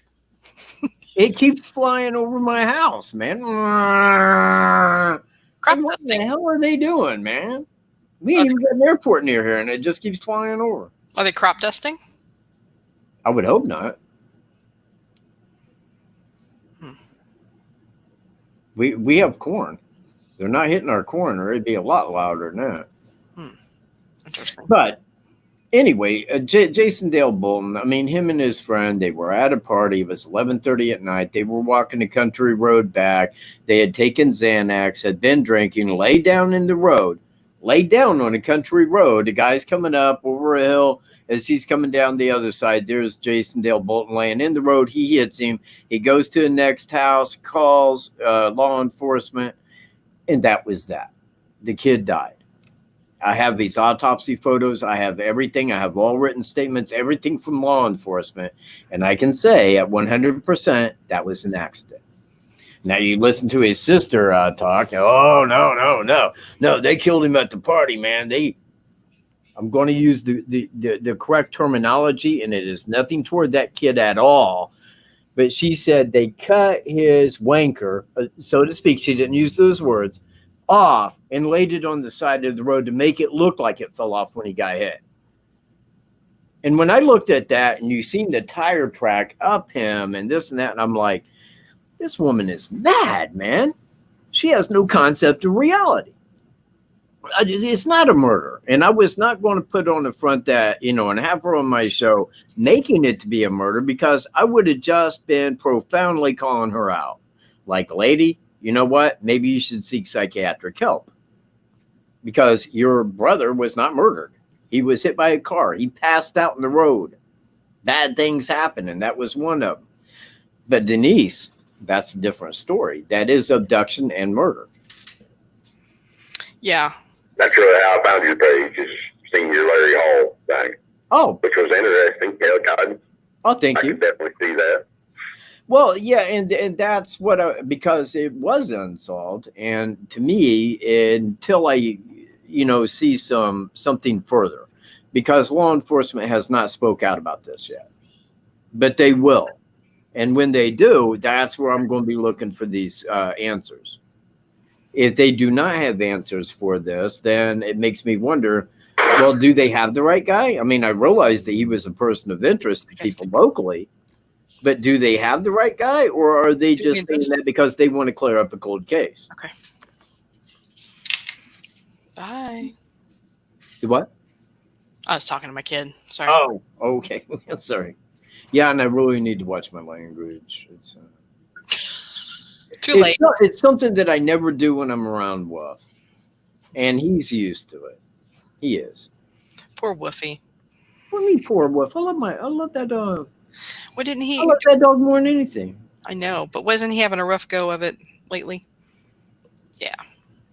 Yeah, but you know what? He's better now. That's good. In fact, he spends most of his time just staring at me, wanting something all the time. Hey, I love Wildcats dance. I was going to say, what about the Darlene Russell case? Yeah, we just brought that up. Darlene Russell. Yeah. Go ahead. So Darlene was found murdered in just over the Wayne County line. She's technically from Connersville, though, but they considered it an unsolved case in Wayne County. But it's as close to Fayette County as you could get. Somebody was going by, saw a pair of jeans or article of clothing on the fence, and found her dead. That is also an unsolved case from, help me out, John, early 80s, earlier than Denise. Yeah. Huh. Yeah. Now, when was this solved?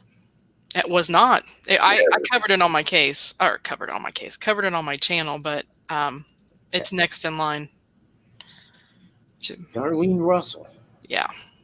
You won't find another one in the 70s they found laying behind one of the shopping centers too. Oh yeah. Don't go to Fayette County. Stay out. These are 80s, that's for sure. Holy crap. People just die suddenly there for no reason. But weirdly, they found a girl back behind the shopping center. We don't know. But weirdly, this is the only unsolved case in Fayette County, is the Denise Pflum case. Weirdly. Not correctly. Weirdly. Magically, the girl's body gets dumped 20 foot over a county line. Uh-huh. Yeah. Yeah. Yeah, that is odd. And very good point. Mm-hmm. Well, take them right to the next county, drop them off. You know where a stemmed out of. You do. Yes. And, just to go right along with all those crazy other rumors, the other thing that was said was there was a cop involved. You know what? Let's talk about that real quick. Let's not, because I live in this town. No. The Memphis 3. Oh, okay. Now, you see, I really draw upon that because the main guy there was gotten out of prison. He was, I think, on death row or doing life without parole, one or the other. And Johnny Depp got him out. Say what? Look into it. Johnny Depp, 100% Satanist. So was this guy. Got him out of prison. Oh, Lord. Where the judge goes, yeah, you're right. We really don't have the evidence. Bye. You're out now. And Johnny Depp's like, party at my house, dude. We're gonna do fellatio on each other, all kind of fucking crazy shit. What in the world? No, I just made that part up. But it probably factually happened, man. What was it? I mean, man, the Memphis 3, man, that was seriously, if you never heard of that, you got to go look that up. There's documentaries galore on that. No, I know about the Memphis 3, but I never heard about the Johnny Depp angle. Oh, yeah. Look into that. I mean, I think he's the one that kind of headed that up and it's all like, well, yeah, but you guys can say this, and this, but, and then the judge was like, yeah, you're right. He's out now. Bye. And that was that. And it's like, okay, really weird that this guy was like a Satanist, man. He was reading like Aleister Crowley books, was all really down with everything that was done. And then it was done. And then they got the blame for it. Him, okay, he's in prison for I forget how many years, man. It's like over a decade. And Johnny Depp, hey, man, let's let him out. Okay. Yeah, sounds right to me, Johnny. You're rich and famous. Why not? There was something about that Memphis 3 when I was looking up backwards dates. What do they call that? I always get it wrong. Palindrome. I don't know if I'm saying that right. But there was something about the backwards date of when they were either convicted, let out, that added up to some other date of murders. I'm gonna have to go back and look at that. Anyway. Yeah, dude. You know what? I will do. I will look into it, and I will create a video on that as well, because it holds a lot of interest. Well, what's your thoughts of who did it? Are the people free? No, yeah. Well, I know that the one guy is, and I never looked further into it, but when I seen Johnny Depp, and I knew at that time, I'm like, this guy's a full-on Satanist. And of course, this guy was a Satanist, so why wouldn't he try to help him out and get him out of prison? And then when he was released, I'm like, yeah, right. Every time you say Satanist, No. You're making me think of another YouTuber that keeps calling Gray Hughes' people Satanists. Well, Sorry, when I say Satanist, and I want people to know, I do not believe in Satan. I don't. I don't think there is any such a being as Satan. I don't believe in it. I don't believe in any of the earthly religions, not of one of them. And maybe started the coronavirus.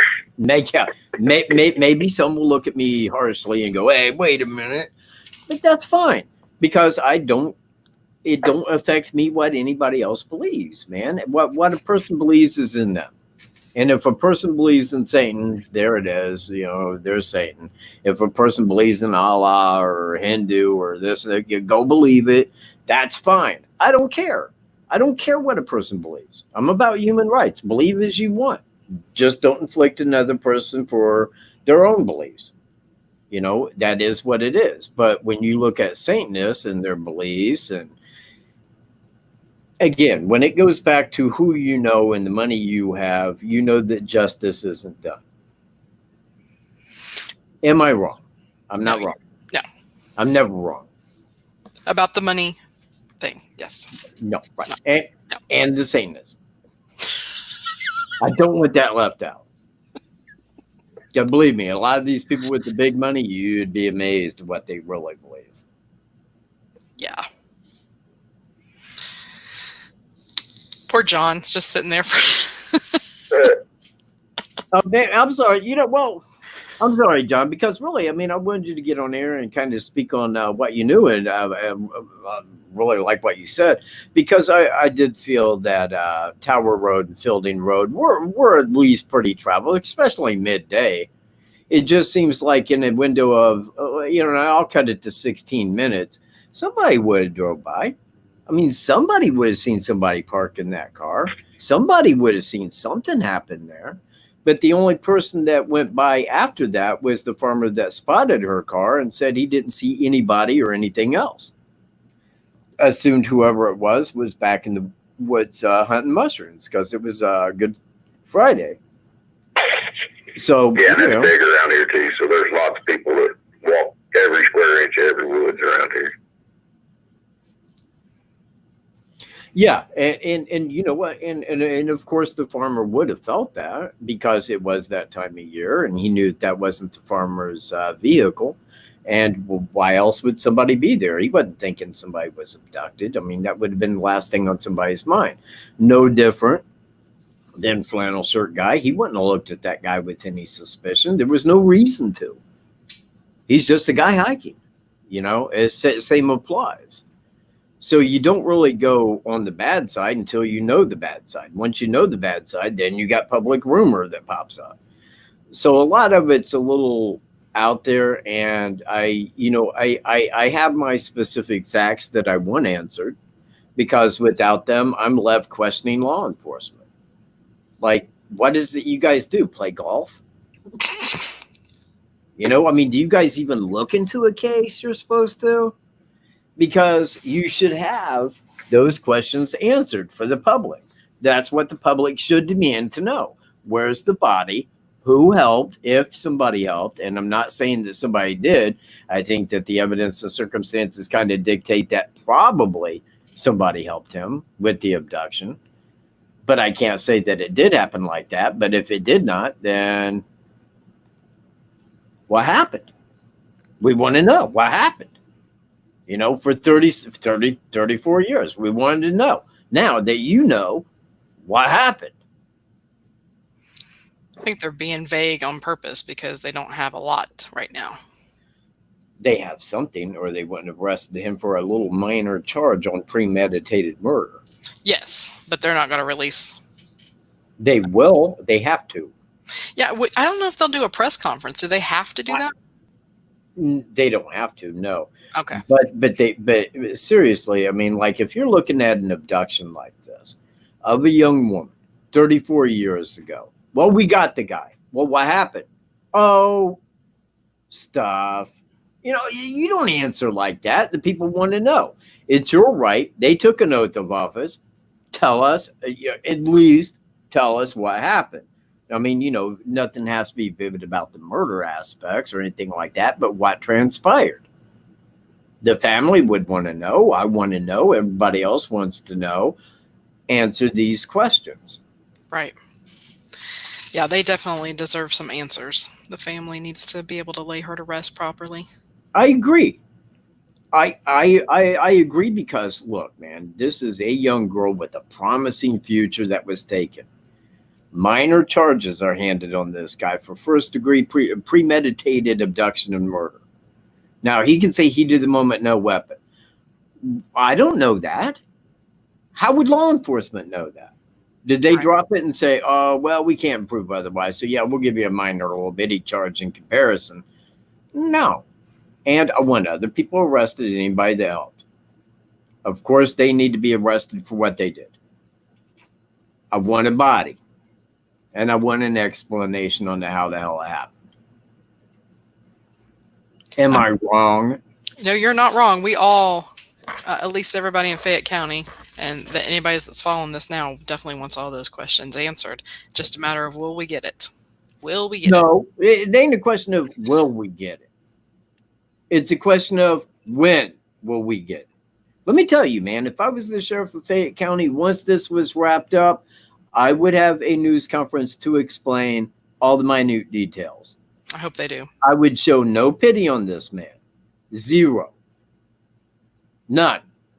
He took a human life, man. Period. Right. It don't matter it's 34 years later. Look, punk, you took a life. You're going to pay the price. Hopefully it all unravels the next few weeks. Oh, that is what I'm looking forward to. And that's why I wanted to have the show. And, you know, it's like when I started the show, I'm like, well, I can't really have questions because I don't have answers. Sure, you can always have questions.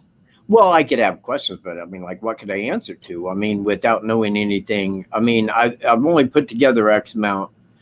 I put enough on the crime to say that she was abducted at the four-way stop. No doubt about that. She didn't pick him up hitchhiking. You see where I'm at? It wasn't like that. She stopped at the four-way stop. That's more than likely where they ran into each other, and everything transpired out of that. The car was there by at least shortly after 1. See, I disagree. I think that because he was from Franklin County, he would have come up to see her in Everton on the southeast side. So he would have come up, was that State Road 1 or whatever. And then I don't think they would have met, or he would have known that she would have been on that side, because if she was going back to the side of the party, John, was it you that commented that you said that the party was close to Tower? I believe it was just down the road. Okay, maybe, okay. The newspaper, and again, because of their lack of anything completely truthful, said that her car was found 3 miles from the side of the party. That's about right. Okay. All right. But that's still kind of a distance. I mean, 3 miles doesn't sound like a lot, but that's still... No, well, right. But, I mean, if I'm driving to a party that I'm 20 some miles away from, what is 3 miles if I'm heading to that party? True. You know, it was en route to the party. I guess this is a part where we disagree. I don't think has anything to do with that four-way stop. But that's just me. I don't know. What the heck do I know? Well, okay, but here would be my questions. If it didn't have anything to do with that four-way stop, and that was the only real stop that she had to make, was at that four-way stop. It's a 21-minute drive from where she lived to that four-way stop. She left at roughly 12:30. That puts it at 12:51 when she would have got to that four-way stop. And her car was spotted parked back that farmer's lane beside that four-way stop as shortly after 1. Now, and again, I mean, it's not like, but she would have had to met him somewhere. She would have had to pick him up. He would have had to have a way out of there. Unless he followed her, like, you know, like he's seen her leaving and just kind of followed to see where she was going, see if she'd pull over. Okay. That's well, kind of he would have had to leave his vehicle somewhere. Yeah, see, that's the thing. Is I mean, how did this you see, that's why I say the four-way stop is significant.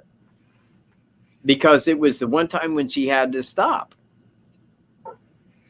I guess there was no suspect vehicle. I mean, can somebody tell me like what kind of vehicle the suspect was driving? It was never seen. Mm-mm. He would have had to have her pick him up, and then he would have had to leave. And if he had to leave and killed her right there, then why wasn't her body found?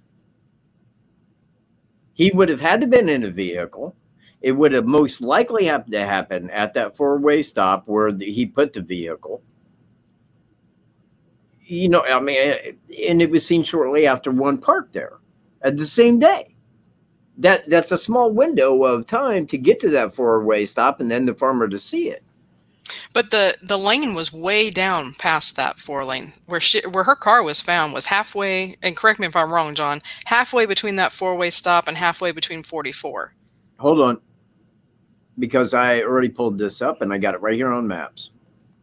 It's actually been probably half mile off the other county road. Okay, hold on. I'm going to use this for a second. Now, right here is the four-way stop. Right here's the tower. Okay? Right there. Now, right here's the four-way stop. Now, either she came from this direction or this direction. From her house, both are 21 minutes exactly. 21 minutes. They are identical routes. I would suspect she came from this way, it just being the most northern route. But this is where I feel it happened.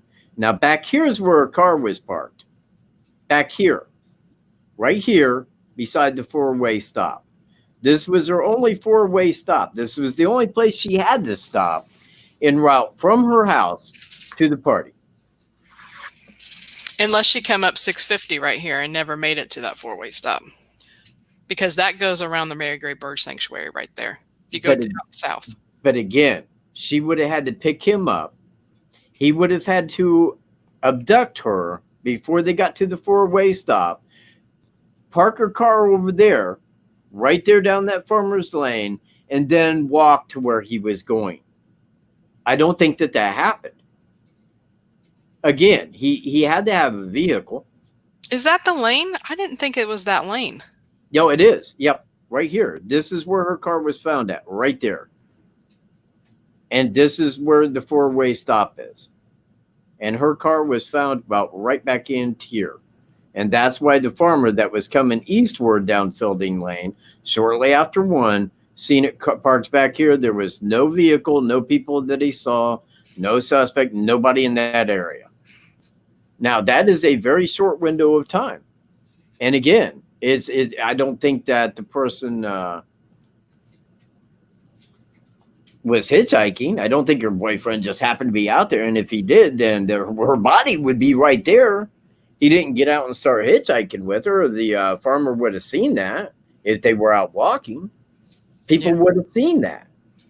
So again, I think that she was abducted there at the four-way stop.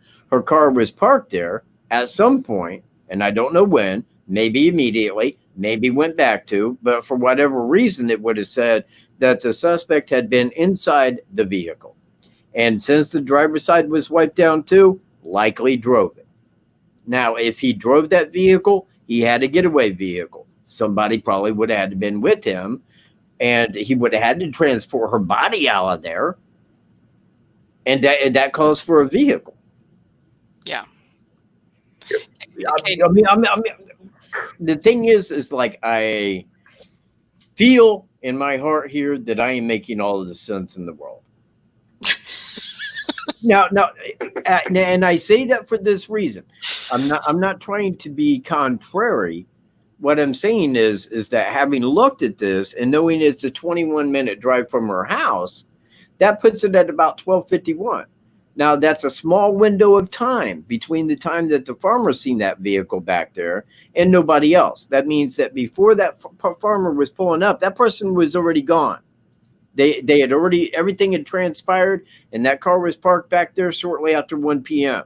She left her house at 12 p.m. You minus 21 minutes plus abduction time and everything else included that needed to be done, everything. That's a very short window of time. Yes.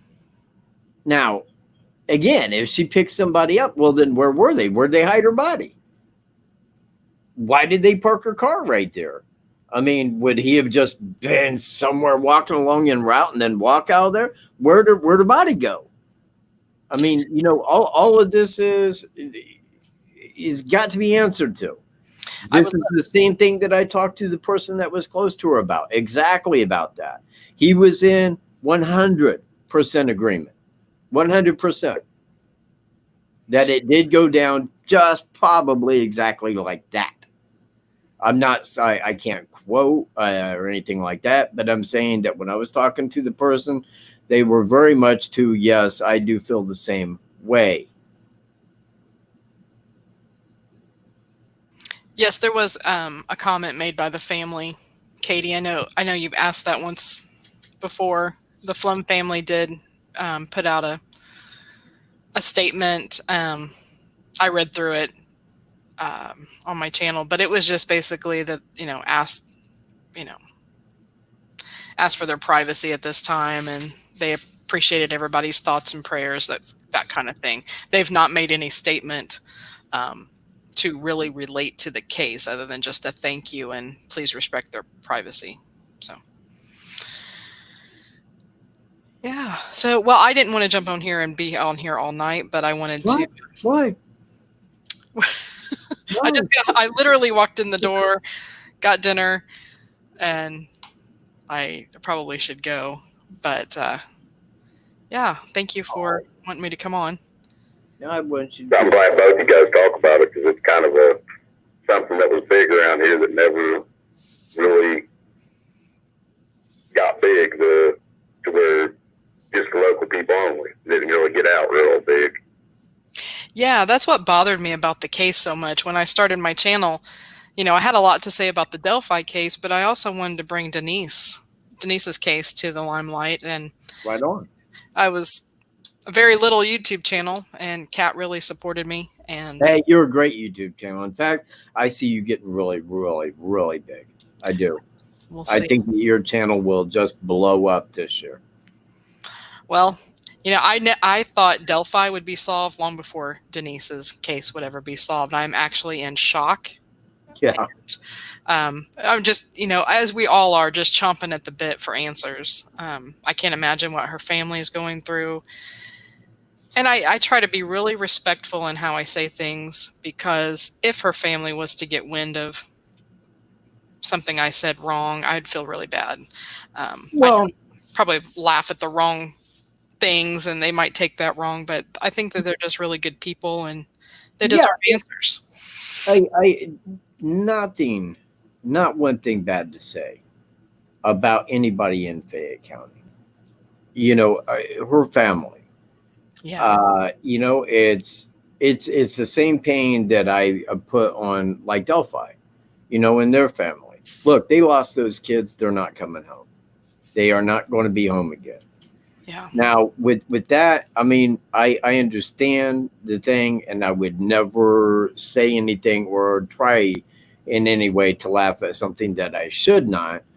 But I think that there are some questions that should be answered to the public. Mm-hmm. That's me. I don't care about how she died. It's just like in Delphi. I don't care about how that was done. I just want to make sure that the person that really did it is put behind bars and has to face up for that. Right. Now, I think that he got a very light charge, extremely, like you cannot get any lighter than what he got. Slap on the wrist. You cannot. He is in bad health. It was probable cause. You know what? I could go pull that case up right now on my case. If you have not done that. I have.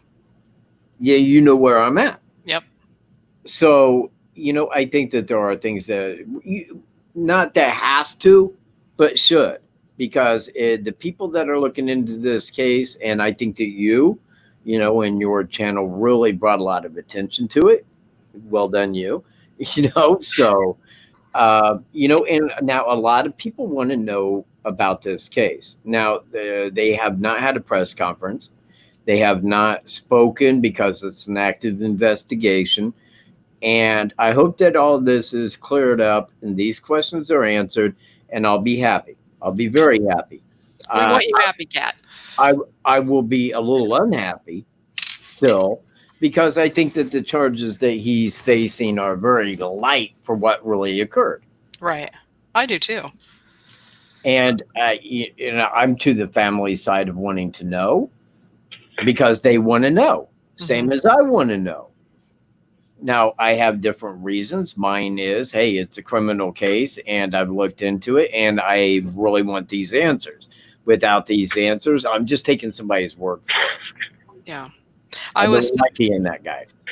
I was so happy and emotional when the news broke on Thursday, but it's like, I have to remember, it's not the best news. It's still the fact that she is dead. It's the only better news would have been if she was alive and well.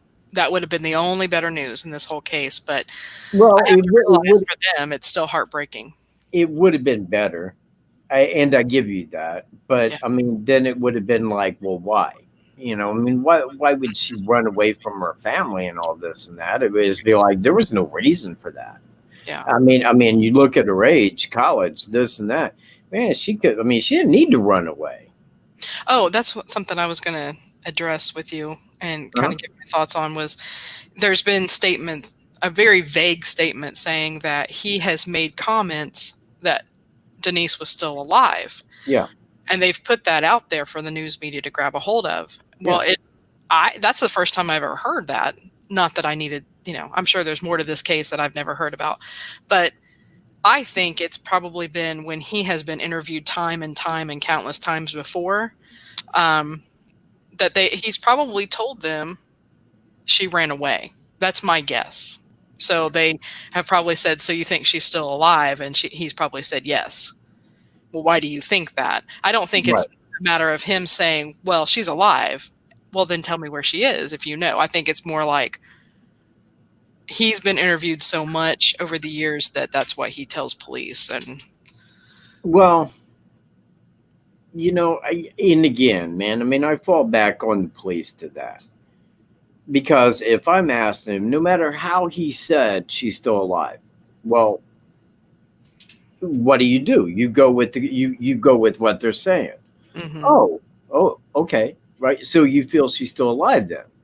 Yeah. Well, why do you feel that? Why do you feel she's still alive? We're looking at an abduction. If she's alive, tell us what you know. We want to know. We're looking into an abduction here.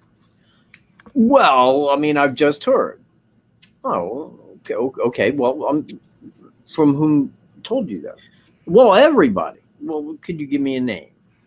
There's just ways that you break somebody's comments down to get to the simple matter of the truth. Now, he could have said and maintained, well, she's still alive. She ran away. She was talking about running away. Kind of odd, because, she was on her way to college. She had no reason to run from her family. So why do you feel she ran away? You see, you got to answer these answers with more questions to get to the fucking bottom of it. I agree. That's the point. I think that's what law enforcement is trained in. Now, well, the sheriff may not be trained in that, but the investigators sure are.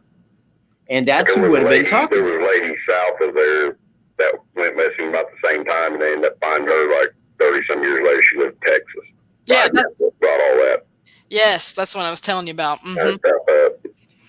Well, a lady, one, but two, a girl that's on her way to college. Yeah. If you're on your way to college and you got a bright future and you're exceeding in high school, and you have no reason to run from your family. If it was life or death, and her father said, if you come home again, I'll kill you. Okay, fair enough. But you would at least report that to law enforcement, like, hey, man, I'm running for my life here and I had college to go to. Yeah. You know, I mean, there would be a lot of areas where it would be better if she was still alive, but then there would still be the question of why did she run and not go to college? When you get a chance, look up the Lula Ann Gillespie Miller case. The what? Lula Ann Gillespie? Miller. Miller. Yeah. She was missing since 1974 from Fayette County. And well, is it Fayette County or was it Franklin County? Franklin. There you go. And Scott Jarvis found her living in Texas. So there was hope that maybe Denise was alive. Well, yeah. Yeah. Yeah, and I would certainly, you know, I mean, like really, if you're law enforcement, you don't have any to point to, you know, you certainly leave all options on the table. But again, I mean, if I was law enforcement and this guy, well, I believe she's still alive and ran away. Well, why do you believe that?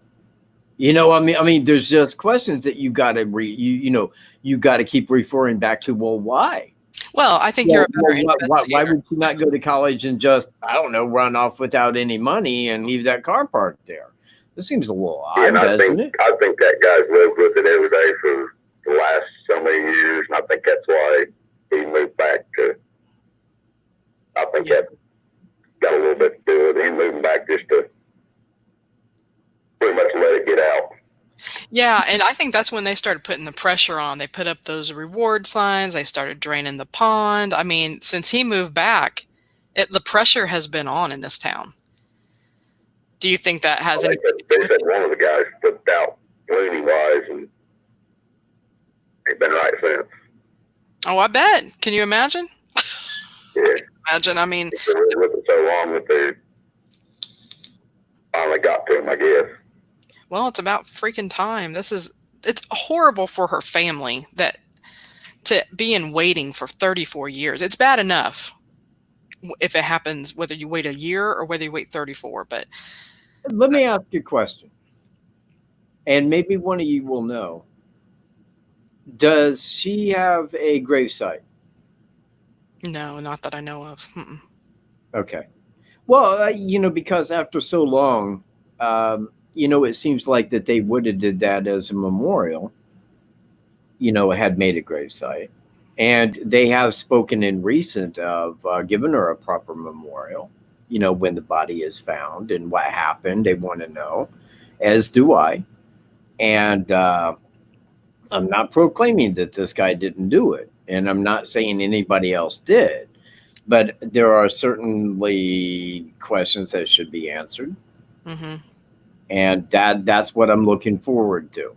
If the guy did it, fine. If he did do it, then I think that it's a very light slap on the hand what they're giving him. It doesn't matter if it was done yesterday or ever ago. I mean, you know, what they're charging him with is very little. When I can point to the evidence and say premeditated, makes it first degree. You know, I mean, okay, say they went back and wiped it down after the fact. All right, fine. But like, you abducted her in knowing what you was going to do. She didn't just get out of her car and hop in with you, and then you went someplace else and then went back and wiped it down. Why would you have to go down and wipe it out if you wasn't in her car? Why would you wipe down the driver's side if you wasn't in the driver's seat? You see. Mm-hmm. Well, again, now I'm just repeating myself, but I want to be clear. There are areas here where you know we need answers too, and if we don't get them, then okay, well maybe the guy did it, or maybe they're just clearing up an old case on the guy that has health issues and you know does not mind now. He will be convicted. I know this town. He'll be convicted, but you know what? I'm going to get court transcripts because I want to know what happened. I know you do, Katt. I want to know, not about the murder, but I want to know what happened. Yeah. Because without that, what kind of investigator am I? I'm nothing. I'm just a guy asking stupid questions. Well, I ain't that guy. Either A, I got the right questions, or B, something's amiss. And believe me, when I look at this world, do you know what I see? I see amissness. Across the board, for sure. All the way. And I don't claim to be an investigator by any means. That's why I don't would never reach out to the family, never reach out to law enforcement. I've never reached out. Yeah. And it's not on any of them. Well, I take that back. I did reach out to Daniel Nation's wife, but she was about it. That's different. That's yeah. You didn't reach out to the victims' families. No. So that's a little different. What the heck was I going to say? Oh well, lost train of thought. It happens, and it happens a lot. You know what? I should probably just go ahead and wrap up because that was all that I really wanted to speak on tonight was about my thoughts here. And believe it or not, I know that this is going to shock the masses, but I really do have 3 videos I'm working on. And I have been through both times my computer went down. Yeah. We keep hearing about your videos. I know, everybody does. And believe me, when I say, man, I'm trying. And if it ain't 5 things, it's 2 others. I mean, now Cyberlinks ain't working right. So, I don't know, man. There's just some days I'm like, you know what? Screw it. I can't outsmart the fucking CIA. They'll shut me down any way they want to. That's it. We're flying over your house. Watch my channel get deleted, and when my channel gets deleted, you'll know I was totally right. Totally correct. That's why the plane was roaming around over you. Like aerial spying? Yeah. Hello. Cool, that planes now. Yeah. They got the black planes, man. While playing chess. Well, thank you for having me on my show. Having me on, and I'm glad you guys talk about this. That's something that. Hey, John, I appreciate you being here with me tonight. And speaking on that, because it is good to have people that are in the know, especially of the area. It's the same thing I always talk about on Delphi. I said, when you go out there and you look at it, you see it ain't that big. It's a 15-minute walk there, 15-minute walk back. Not huge at all. In fact, if I take my driveway up to my mailbox and back, it takes me 20 minutes. So, it's not very big. And when you do see the area, it does add a different light to it than looking at it on Google Maps, by a long shot. But I think if you do come to Fayette County and you go out to that area, you're gonna feel a little different. This week. All right. I think this week I will be there. And I'm going to call a couple people before I get there. Do either one of you two want to call? Do what? You call me, I'll guide you around. Oh, there you go. There it is. Hang on. Hold on. Oh, wait. That ain't you. Hang on. John? Yeah. Could you email me your phone number? Oh, yeah. Okay. I'm going to put my email up and just send your number right to there, and I will get it as soon as I get off this show. Now, I won't call you after the show, but I will call you and let you know when I will be down there. All right? Oh, yeah. That'd be great. Okay, man. I appreciate it, John. I'm semi-jealous. You have a good evening. Thank you. All right. Incognito Society, I appreciate you being here. I appreciate all viewers, and especially my subs, who are the greatest subs. And Incognito, my greatest sub, could not be here could not be subbing tonight. Modding, you mean? Modding. She could not be modding. I'll let you go so you can finish your show. All right, man. You have a good evening. All right. Take care. Bye. Everyone. All right, everybody. Thanks for being here. Appreciate it. And I will talk to you guys next Tuesday. Keep a lookout for a video in the meantime. Peace, everyone.